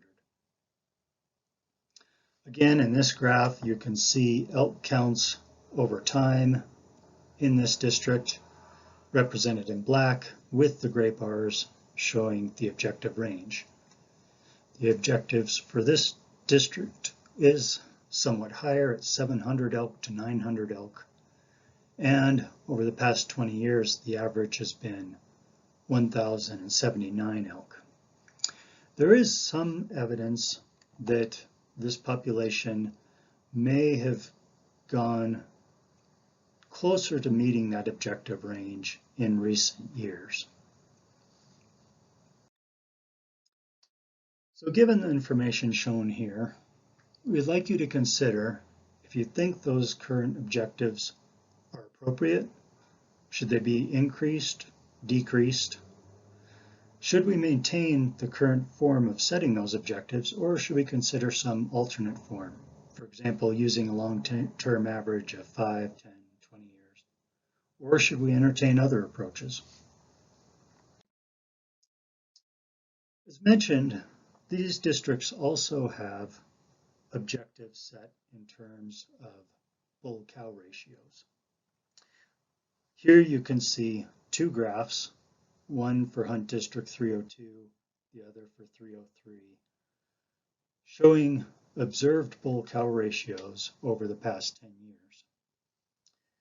In these graphs, that objective of having a minimum of 10 bulls per 100 cows are represented by the green line cutting across the graphs. The blue bars represent the number of brow tine bulls to 100 cows observed. The orange represents the number of yearling bulls per 100 cows. As you can see, over the years, this area has met its objective of maintaining a minimum of 10 bulls per 100 cows. One thing to note, in the 303 graph, you can see an exceptionally high proportion of brow tine bulls to cows in that 2018 year. This year had a very low elk count due to difficult survey conditions, and thus that high bull-cow ratio is probably not accurate. Nevertheless, the average for the past 10 years in 302 has been 7 brow tine bulls to 100 cows and 11 yearling bulls to 100 cows. In Hunt District 303, it's been 12 brow tine bulls to 100 cows and 12 yearling bulls per 100 cows. Bear in mind, some of that average is likely being pulled up by that exceptionally high bull-cow ratio in 2018. So with these things in mind, please consider if you think those bull objectives should be maintained in this district, if we should raise or lower those objectives, or if we should consider other forms of objectives, for example, a brow tine bull to 100 cow objective. And finally, I would like to present some information on hunting pressure in the Tendoy EMU, because this tends to solicit a lot of public interest. These graphs here show estimated number of hunters and hunter days in Hunt Districts 328, 302, and 303. The orange bars represent the estimated number of resident hunters, the blue bars the estimated number of non-residents. The black dots represent the estimated number of hunter days. You could see that in the past 10 years, there has been an increase in the number of hunters in this district and a slight increase in the proportion of those hunters that are non-residents.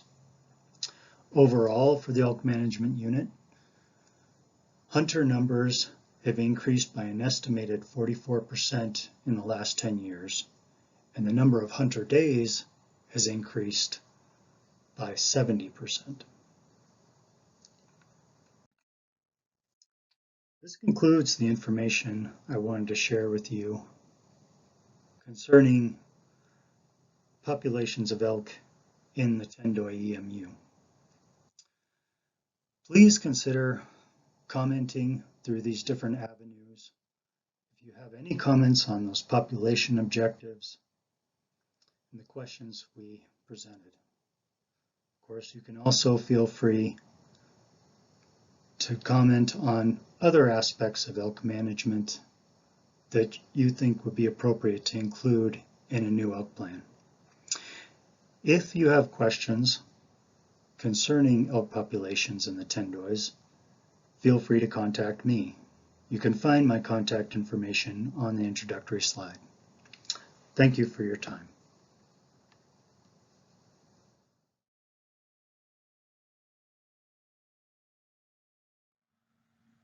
Hello, my name is Dean Waltee.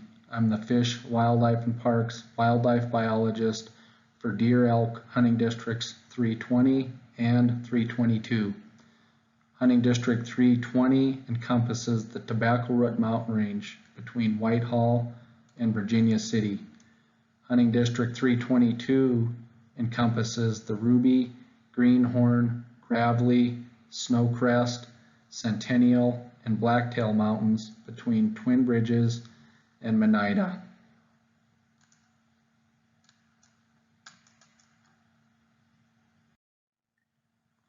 Current population objectives for Hunting Districts 320 and 322 are expressed as a desired number of elk counted plus or minus 20%. The range accounts for anticipated variability in elk counts among years. In these hunting districts, should FWP maintain the current form of objective or consider alternative population objective forms such as the long-term average? The current bull elk objective for hunting districts 320 and 322 is to maintain at least 10 bulls per 100 cows observed during post-season trend surveys. Should there be a bull objective in these hunting districts? If so, is the current objective appropriate? If not, what should it be? What management approach do you recommend to achieve that objective? Are you satisfied with the current elk distribution in hunting districts 320 and 322? If not, what management approaches do you recommend to address distribution? What else does the elk management plan need to include for hunting districts 320 and 322? The current population objective for hunting district 320 is 1,000 plus or minus 20%, or 800 to 1,200 elk observed during post-hunting season surveys. Over the past 15 years, the observed population has been within objective most years, over objective twice, and under objective once.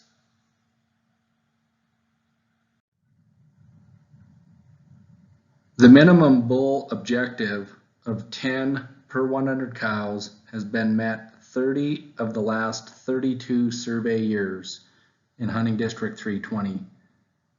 Over the past 10 years, the total bull per 100 cows ratio has averaged 26.7. The yearling bull per 100 cows ratio has averaged 15.9, and the adult bull per 100 cows ratio has averaged 10.2. Wintering elk are distributed along all sides of Hunting District 320.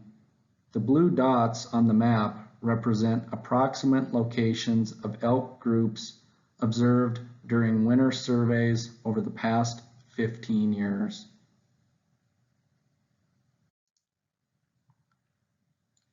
The current population objective for Hunting District 322 is 8,000 plus or minus 20%, or 6,400 to 9,600 elk observed during post-hunting season surveys. The population objective was increased from 7,000 to 8,000 prior to the 2011 hunting season.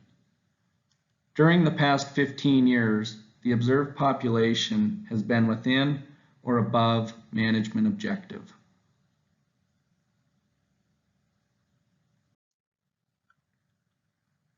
For Hunting District 322, the minimum bull objective of 10 per 100 cows has been met 34 of the last 39 survey years.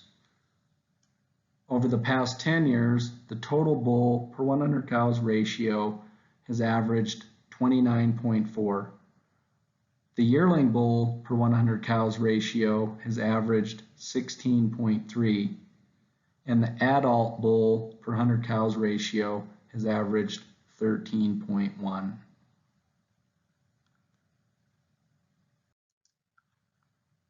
Wintering elk are distributed across the northern and western halves of Hunting District 322.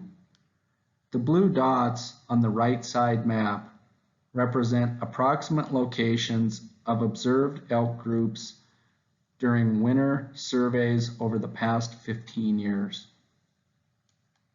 During the summer and fall, elk use all portions of the hunting district. Colored dots on the left side map represent annual home range of elk from various winter ranges.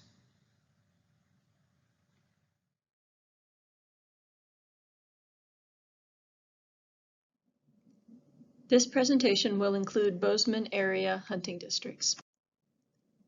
Questions to consider for all hunting districts. Current population objectives are expressed as a desired number of elk counted and typically include a range around that value, plus or minus 20%.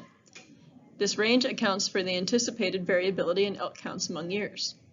Should FWP maintain this form of objective or consider alternative population objective types, like using the long-term average or some other approach? Other questions to consider for all hunting districts. Do you think the current population objective should be maintained, increased, or decreased? If increased or decreased, what should the new range be? Would you suggest any specific management approaches to accomplish this change? Do you think elk distribution should be maintained or changed? If changed, what management approaches do you recommend? Are the current bull objectives appropriate? If not, what should they be, and what management approach do you recommend to achieve the objective? What else does the elk plan need to consider for these hunting districts? I will go through Bozeman area hunting districts by elk management unit. The Bozeman Elk Management Unit includes hunting districts 301 and 309. The Lower Madison Elk Management Unit includes hunting districts 304 and 311. The Gallatin-Madison Elk Management Unit includes hunting districts 310, 360, and 361. The Bridger Elk Management Unit includes hunting district 312. Starting with the Bozeman Elk Management Unit, hunting district 301 and 309. District 309 is the agricultural and suburban weapons restricted area around Bozeman. Hunting District 309 was created in 2005 and was not in the 2005 elk plan. Hunting District 301 is predominantly public land and in the Gallatin mountain range. This map shows winter elk distribution from trend counts and flights. The current population objective for Hunting District 301 and 309 is 500 with a range from 400 to 600. The last two counts have placed this herd over objective. In Hunting District 301, there is a bull objective of maintaining a minimum of 7% bulls in the total elk observed in postseason aerial surveys. There is no bull objective for Hunting District 309 because it was not in the 2005 elk plan. To prevent complaints from aerial disturbances over houses, bulls have been classified from the ground instead of from the air for the last several years. Most years indicate we meet the current bull objective. Hunting District 304 is the Spanish Peaks area south of Highway 84, the Norris to Four Corners Road. It is mountain foothills and wilderness. Hunting District 311 is primarily agricultural lands, planted crops, and rangeland pastures, which includes the Willow Creek, Harrison, Amsterdam, and Churchill communities. There are 3 main elk herds in 304 and 311, and there is 1 smaller elk herd. Hunting District 304 has the Northern Spanish Peaks herd, here shown in yellow. Most of its distribution will be below Highway 84, although it will enter Hunting District 311 sometimes, particularly in winter. There are about 2,000 to 3,000 elk in this herd. In Hunting District 304, there's the Gallatin Canyon herd, which you can see at the far lower right in the map. It is near Big Sky Meadow Village. There is about 200 elk in this small wintering area. In Hunting District 311, the Red Mountain herd, here shown in blue, there are about 600 to 800 elk. And in Hunting District 311, there's the North Tobacco Roots herd of about 400 to 500 elk. These locations represent multiple cow elk with the GPS collars. There have not been collars in the small Gallatin Canyon herd. The current population objective for Hunting District 304, the North Spanish Peaks herd, is 2,500 animals with a range of 2,000 to 3,000. There is a sub-objective in the Gallatin Canyon from Karst to Big Sky Spur Road to have about 200 elk. That small herd does not receive a dedicated surveyor count, but are observed anecdotally while coming and going from Gallatin counts. The 2 emergent herds, Red Mountain herd and North Tobacco Roots herd, are both resident in Hunting District 311. Neither was described in the old elk plan. In 304, the North Spanish Peaks, there's an objective to maintain a minimum of 10% bulls in the total elk observed during postseason aerial trend surveys. Bull ratios are most often above this. In Hunting District 311, there is no bull objective. Bull ratios have been variable over time. Hunting District 310 is the Upper Gallatin elk herd. We're now in the Gallatin-Madison Elk Management Unit. This map shows the year-round distribution of resident Gallatin elk. Many elk move from Hunting District 310 into Hunting District 360 to the west and south for winter. The Gallatin elk herd received supplemental feeding from the 1940s through mid-1970s. Winter losses, when the population was above 1,500 elk, were often severe. Die-offs were common. This led to biological debates over carrying capacity, with many biologists suggesting its true carrying capacity should be as low as 1,000 elk. The feeding stopped. Declines in the 1990s through early 2000s may have been due to combinations of various factors, including increases in predators like wolves and bears, more elk leaving Hunting District 310 and migrating to security in Hunting District 360, continued late-season hunting on antlerless elk, which was stopped in 2004, and habitat changes as forestry practices and timber harvest slowed and forest succession continued. The current population objective for Hunting District 310 is 1,500 elk, with a range of 1,200 to 1,800 elk. The population has been below objective since 2005, although recent years have shown increases. From 2015 to 2021, there have been slow increases. We are still far below population objective.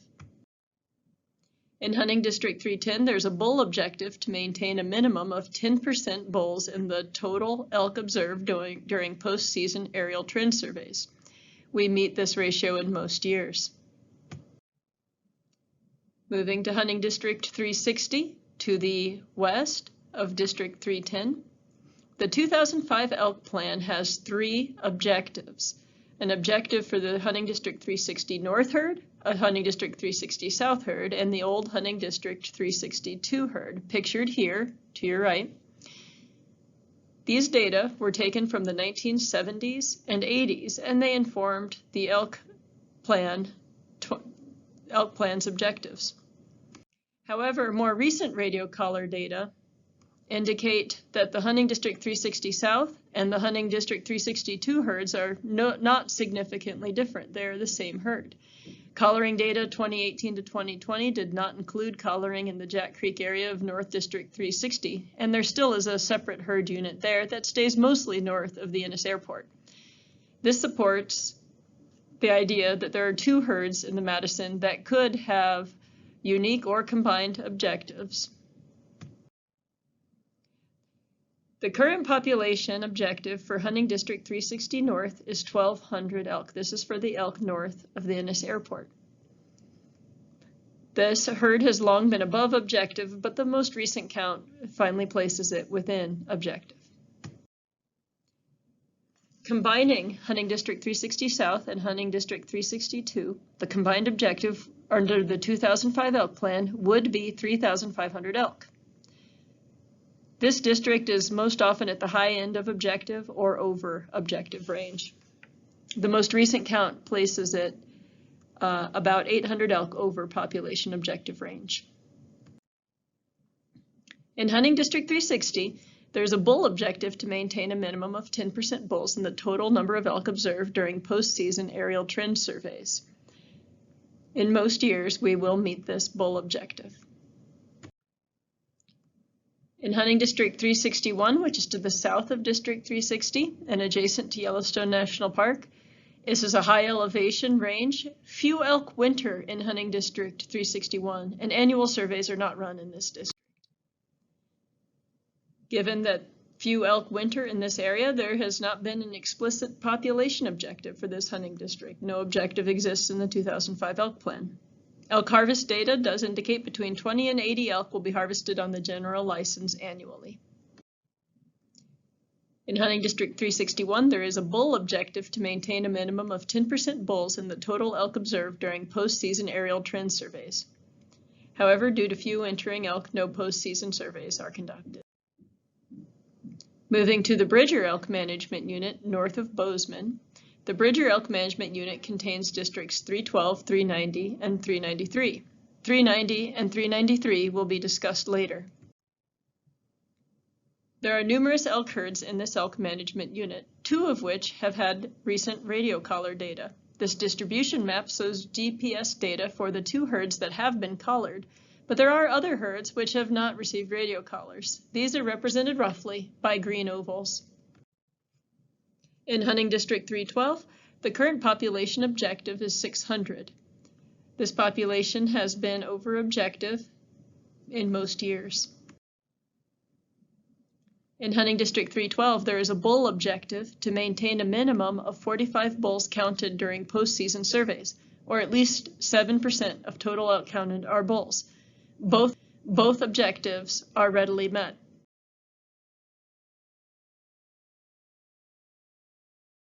Hello, thanks for joining this Region 3 Elk Management Plan scoping. I am Michael Yarnall, the wildlife biologist based in Livingston, so I will be talking about elk management units and hunting districts in the Livingston area.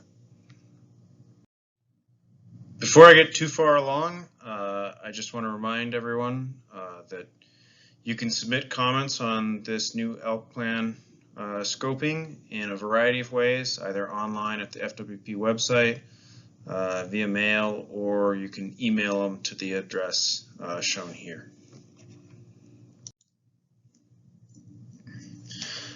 So quickly, I just want to outline what I'm going to talk about. So briefly, I'm going to offer a reminder of what elk management units, as identified in the 2005 elk plan, what they are. Then discuss some global questions, general questions to prompt feedback, And then we'll move into local population objectives, status, and additional information by hunting district.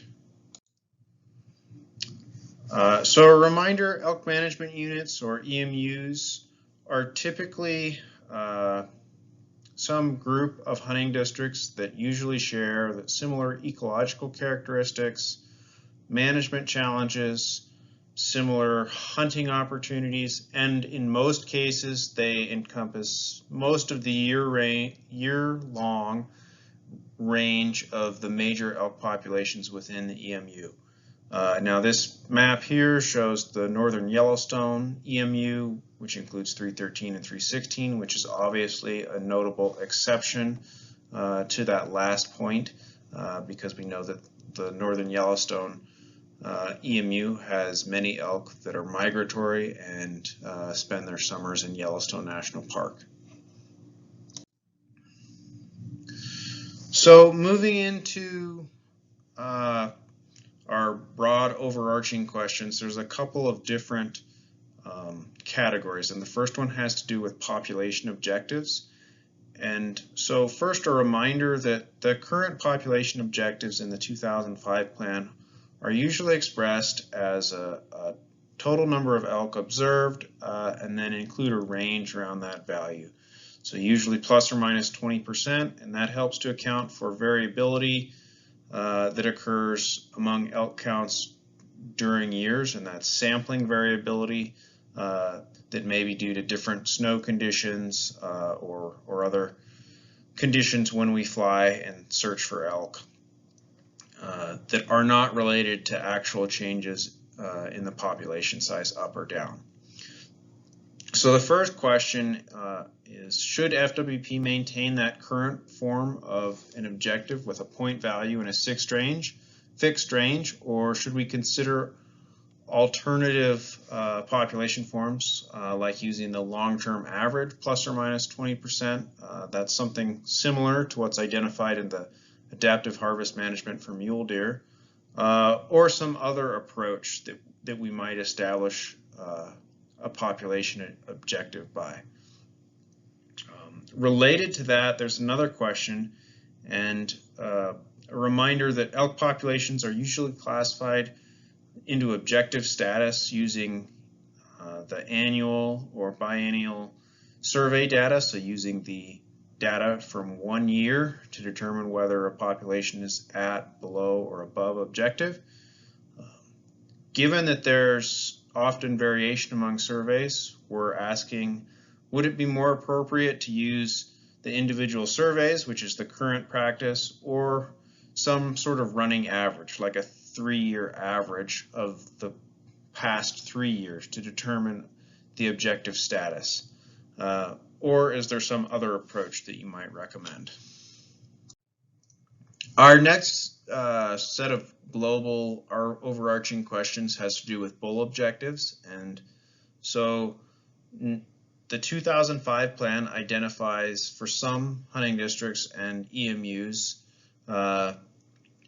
bull objectives, like a minimum number of observed bulls or a bull-cow ratio. So think about, should we have a bull-cow ratio or some other threshold goal in each unit? And if so, what form should it take? Remember that a lot of the 2005 bull objectives list a specific minimum number of bulls, and consider whether that's appropriate or whether a percentage of the population or a bull-cow ratio would be more appropriate, given that if the total population goes up or down, then an absolute number of bulls means something different. 10 bulls out of a population of 100 is a lot different than 10 bulls out of a population of 1,000. Our next overarching question has to do with elk distribution, and so largely we're asking, are you satisfied with current elk distribution in each hunting district? And if not, what specific objectives would you suggest to address distribution? But this question really has a lot of other questions associated with it. So think about, how has land ownership changed? think about, should elk objectives be adjusted to reflect different realities for tolerance or for the abilities of hunters to target concentrations of elk in a particular unit? Think about how elk use of the landscape may have changed and whether our existing subunits for wintering elk need to be adjusted. Think about whether the numbers of elk available during each hunting season are acceptable. So archery and rifle and shoulder seasons in some units. Related to that, also think about the level of hunting pressure during each hunting season and whether that's acceptable. Think about whether access to public lands as well as private lands during each hunting season is acceptable. And finally, think about things like large elk concentrations can be problematic for some disease issues. So for instance, brucellosis and CWD. And if you have suggestions regarding how to address problematic distributions of elk with relation to disease, let us know your thoughts on those as well. And finally, think about whether in those areas with liberal harvest opportunities, should we limit antlerless license opportunity, particularly on B licenses? Should they be limited in areas of readily accessible public land to encourage elk to stay on that public land and avoid potentially pushing them to private land where they may have conflicts with other interests? And finally, the last overarching question is essentially everything else that's not in those prior three categories. So if there's anything else that you think we should incorporate in this new elk plan, please let us know that as well. So now we'll move into some individual hunting districts and their respective EMUs. So we'll start north of Livingston, Hunting District 393, that's the East Bridger unit, and it's included in the Bridger EMU, which includes 312, 390, and 393.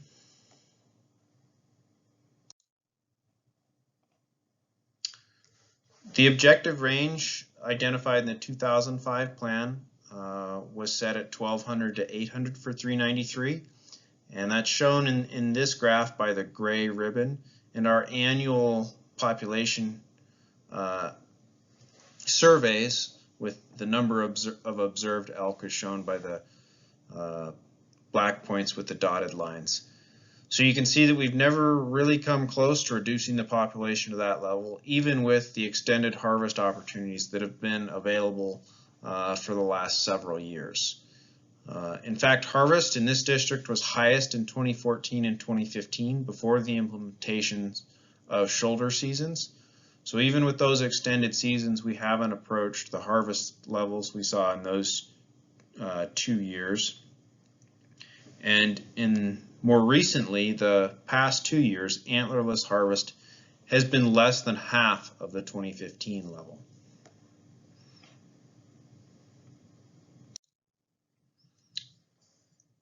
In Hunting District 393, the 2005 plan identifies a bull objective to maintain a minimum of 105 bulls counted during postseason surveys, or at least 7% of the total elk counted are bulls. Currently, we're well above both of those measures. I was not able to survey 393 this past winter in 2022, but in 2021 we classified 164 spikes and 250 brow tine bulls. We also had a number of animals that were unclassified, over 1,000 animals, and those are mostly large cow-calf groups, but they do contain some bulls, particularly young bulls. And so we know that there were some additional bulls beyond those that we did observe during that survey.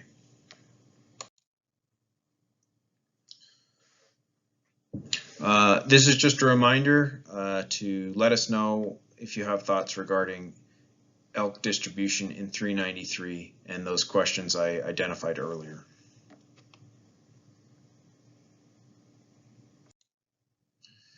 Moving on, we'll jump to the other side of the Shields Valley and the west slope of the Crazy Mountains. That's hunting district 315.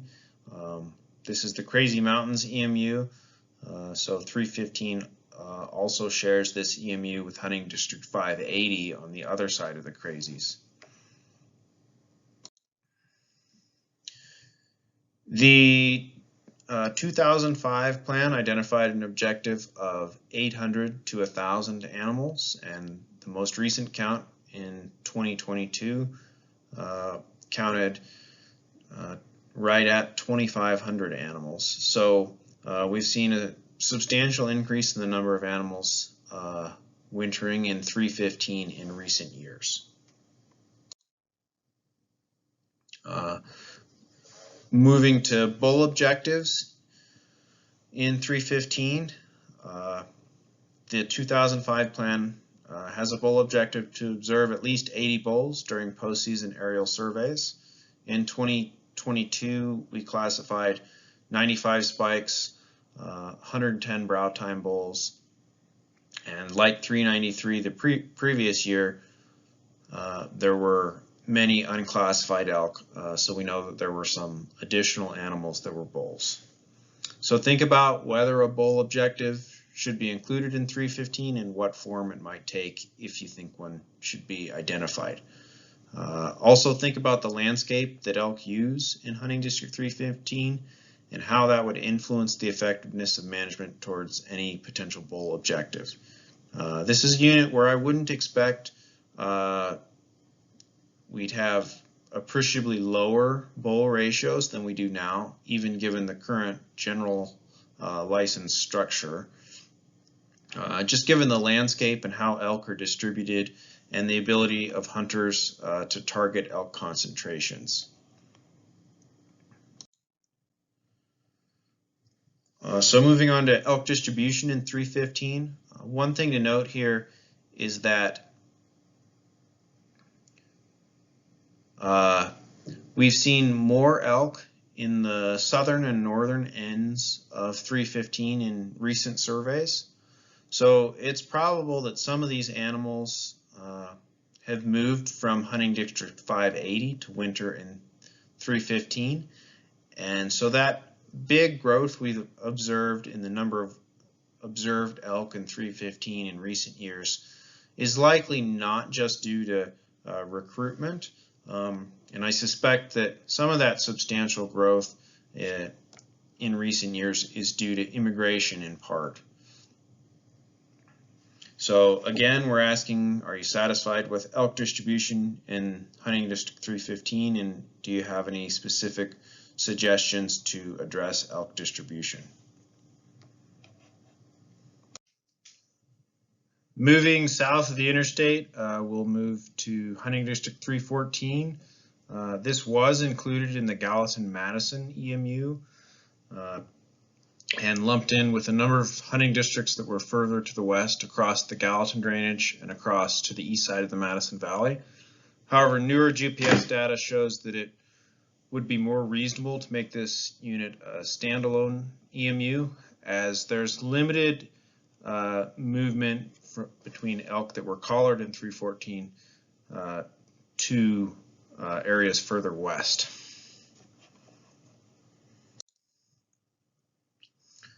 The 2005 plan identified an objective range of 2,400 to 3,600 total elk in hunting district 314, and the most recent count in 2022 was just under 4,000 total animals.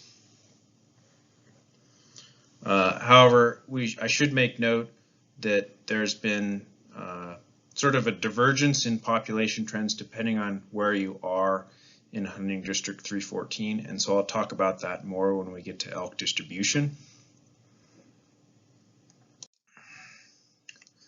Moving to bull objectives for 314, the 2005 plan identified a bull objective of maintaining at least 7% of the population observed as bulls in postseason aerial surveys.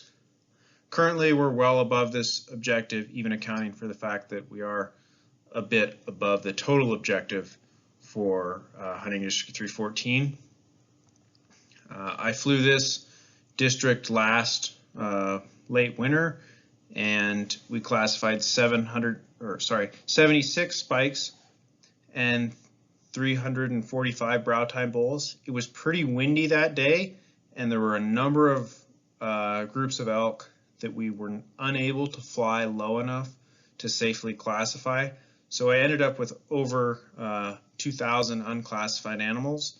And so I know that there were additional bulls beyond those that we were able to classify.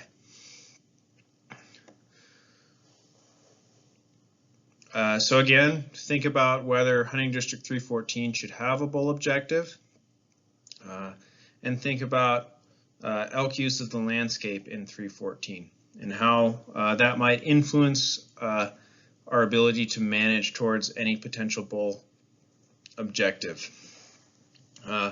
Like those districts north of the interstate, this is one where I don't expect to see much decline in bull ratios, even though we're currently under a general license structure, just given the landscape and the ability of hunters to target elk concentrations.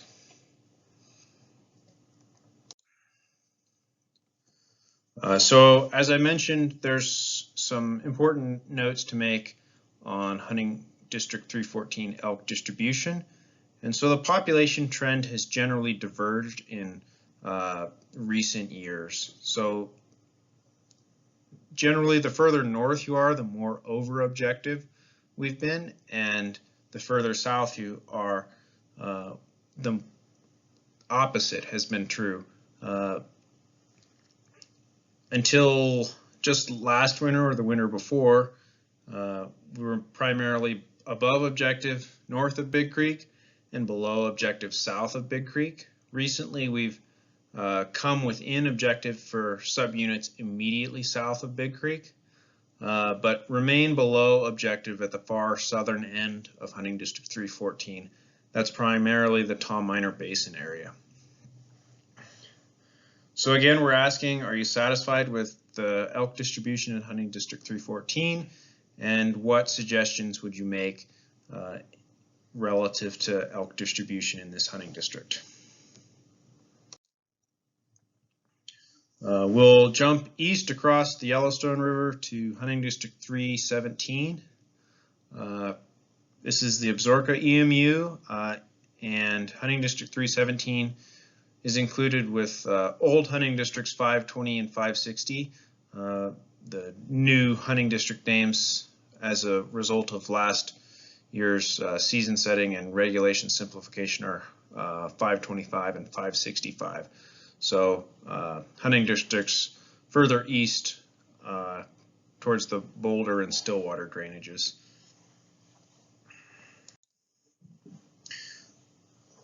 The 2005 plan identified an objective of 720 to 1,080 elk in Hunting District 317. Most recent count in 2022, we counted just over 1,700 animals. And so you can see that we've been above objective for a number of years, but there's some important caveats there that I'll talk more about when we get to elk distribution as well. Hunting District 317, there's a bull objective to maintain a late winter bull count of at least 50, excluding migratory bulls on the emigrant face. In 2022, I counted 51 spikes and 52 brow tine bulls. In addition to some unclassified elk that would have contained a few more bulls in those groups, I also think that we missed some bulls in the timber during that flight. So again, we're well above the 2005 bull objectives for this unit.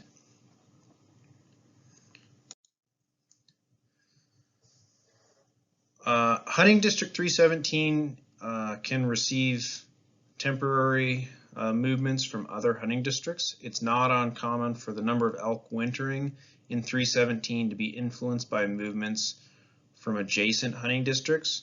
These movements can result in annual fluctuations in wintering elk numbers that are due more to movement changes rather than an actual population increase or decrease. So frequently elk from the northern Yellowstone herd cross from hunting district 316. They cross at 6 Mile in winter in the immigrant face area of 317. Additionally, elk will sometimes cross from 525 into the Livingston Peak subunit of hunting district 317 at the north end. When we survey, we try to time our surveys for 313 and 317 as closely together as possible, and when conditions allow, we use tracks in the snow in addition with survey timing to avoid any potential double counting or the potential to miss large numbers of animals. That said, even with those measures, we can't always differentiate between elk that are resident 317 elk and elk that came from another hunting district when we count them. We also have brucellosis transmission concerns, particularly near 6 Mile in 317 along the border with 313, and that's why 317 has the shoulder season structure that it does, which allows the use of a limited number of hunters using a limited quota B license to help move elk away from conflict areas. We also know that 317 requires a nuanced approach in terms of managing hunting pressure because there are so many small parcels of private land that there are some hunter safety concerns if there are too many hunters on the landscape. So again, we're asking about your satisfaction for elk distribution in Hunting District 317 and whether you would make any specific suggestions for changes. Okay, we'll move south now to the northern Yellowstone Emu, and we'll start with Hunting District 316 because that's the simpler of the two hunting districts in this EMU. As many people know, Hunting District 316 is primarily a wilderness backcountry unit that doesn't hold large numbers of elk during the winter because it's not elk winter range. Elk densities across the entire unit are relatively low. There's no population objective identified, and we don't survey this unit like we do other areas in the state because there really aren't elk that winter in this area. So instead, management has focused on managing it as a special backcountry opportunity. It's one of only 2 wilderness backcountry opportunities in the state where you can use a rifle starting in September. So when hunters ask me about this unit, I tell them that this isn't the place to go if the goal is to put an elk in the freezer as quickly as possible. This is the place you go if you want to hunt elk in a very remote, very picturesque backcountry setting. There is not a separate archery season for this unit, and the regulations are pretty simple. Anyone with a general license can shoot any bull elk. The 2005 plan doesn't include any special objectives for bull ratios or age class. So again, we're looking for your input on Hunting District 316.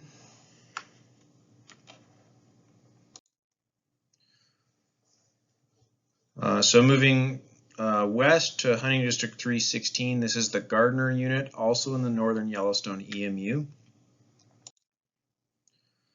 Now the 2005 plan recognized that this is in part a migratory population, and it set a goal of 3,000 to 5,000 elk wintering north of Yellowstone Park. So the gray ribbon, again, in all these graphs shows that objective range. And we can see from annual counts that most years we've fallen within that range. Now this is obviously only part of the picture, and we'd be missing a lot of important context if I didn't mention changes that have occurred in the total population. Now that total population across both the Montana portion of the Winter Range and Yellowstone Park portion of the Winter Range reached observed highs in the mid-1990s, with over 19,000 elk observed during the highest year. We then saw a fairly steady decline observed over the next 2 decades, with observed lows just under 4,000 animals for the total population observed in the mid-2010s. In more recent years, we've seen a moderate increase and then generally a stabilization around 6,000 or 6,500 animals observed across both the Montana and Yellowstone Park portions of the Winter Range. So while we've seen a relatively stable numbers wintering in Montana, that's in part due to a change in elk distribution. So we used to see a much larger proportion of animals in Yellowstone Park, on the order of 2/3 to 3/4 of the herd wintering inside the park and the balance in Montana. Now we see the opposite, with upwards of 3/4 of the herd wintering in Montana. So given that, think about our overarching population objective questions. Is this current range acceptable? And if it were to change, which way should it go? Should we continue using the identified range and annual counts, or should we use another alternative such as a running average? Additionally, the 2005 plan did not establish a recruitment standard for this unit.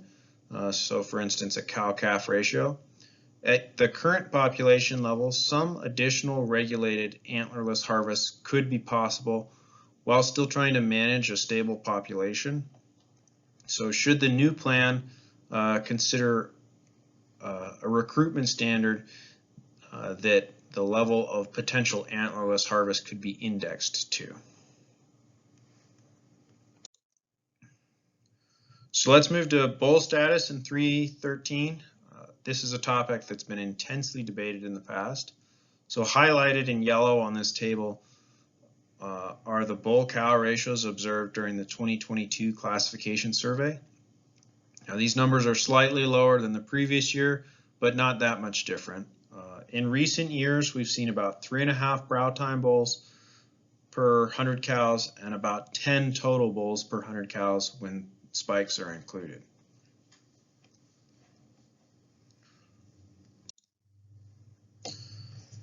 Now this graph shows the brow time bull ratio over time. The red line represents observations during annual classification surveys, and the green and blue lines show a 10-year and long-term average. So we've generally observed ratios below 5 for over a decade. Some hunters have raised concerns about this and point to 313 as a place where in the past harvest opportunity for large, older age class bulls was much greater. Over the years, the proportion of harvested bulls that are at least 6 points has declined. In recent years, it's been between 1/3 to 40%. In 2016, a compromise season structure was established, with the final 2 weeks of the season requiring a special permit. The goal of this compromise structure was to try to recover bull ratios so that they would be higher. But in the time since 2016, we've not seen any appreciable increase in bull ratios.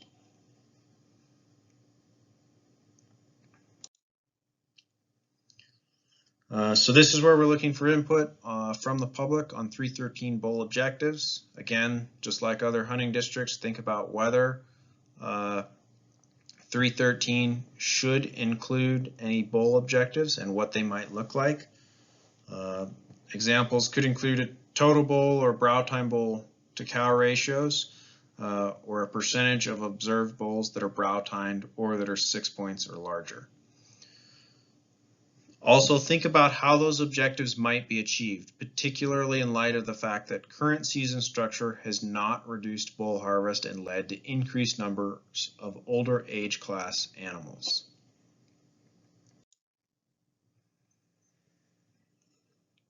So I've already touched on this a bit, but the biggest distribution change that we've seen in Hunting District 313 has been the proportion of animals wintering north of Yellowstone Park.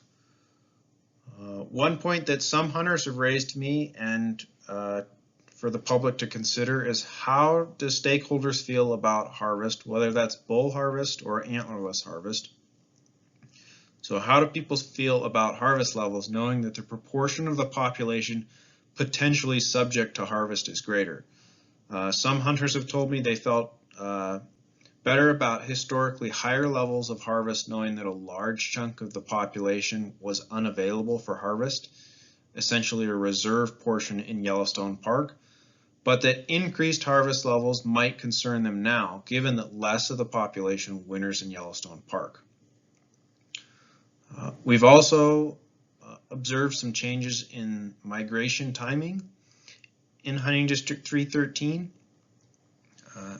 And we've also had to create a more liberal antlerless opportunity for a small portion of Hunting District 313 that helps address elk distribution challenges at the southern end of Paradise Valley. So if you have comments on these or other elk distribution topics in Hunting District 313, we'd welcome your input.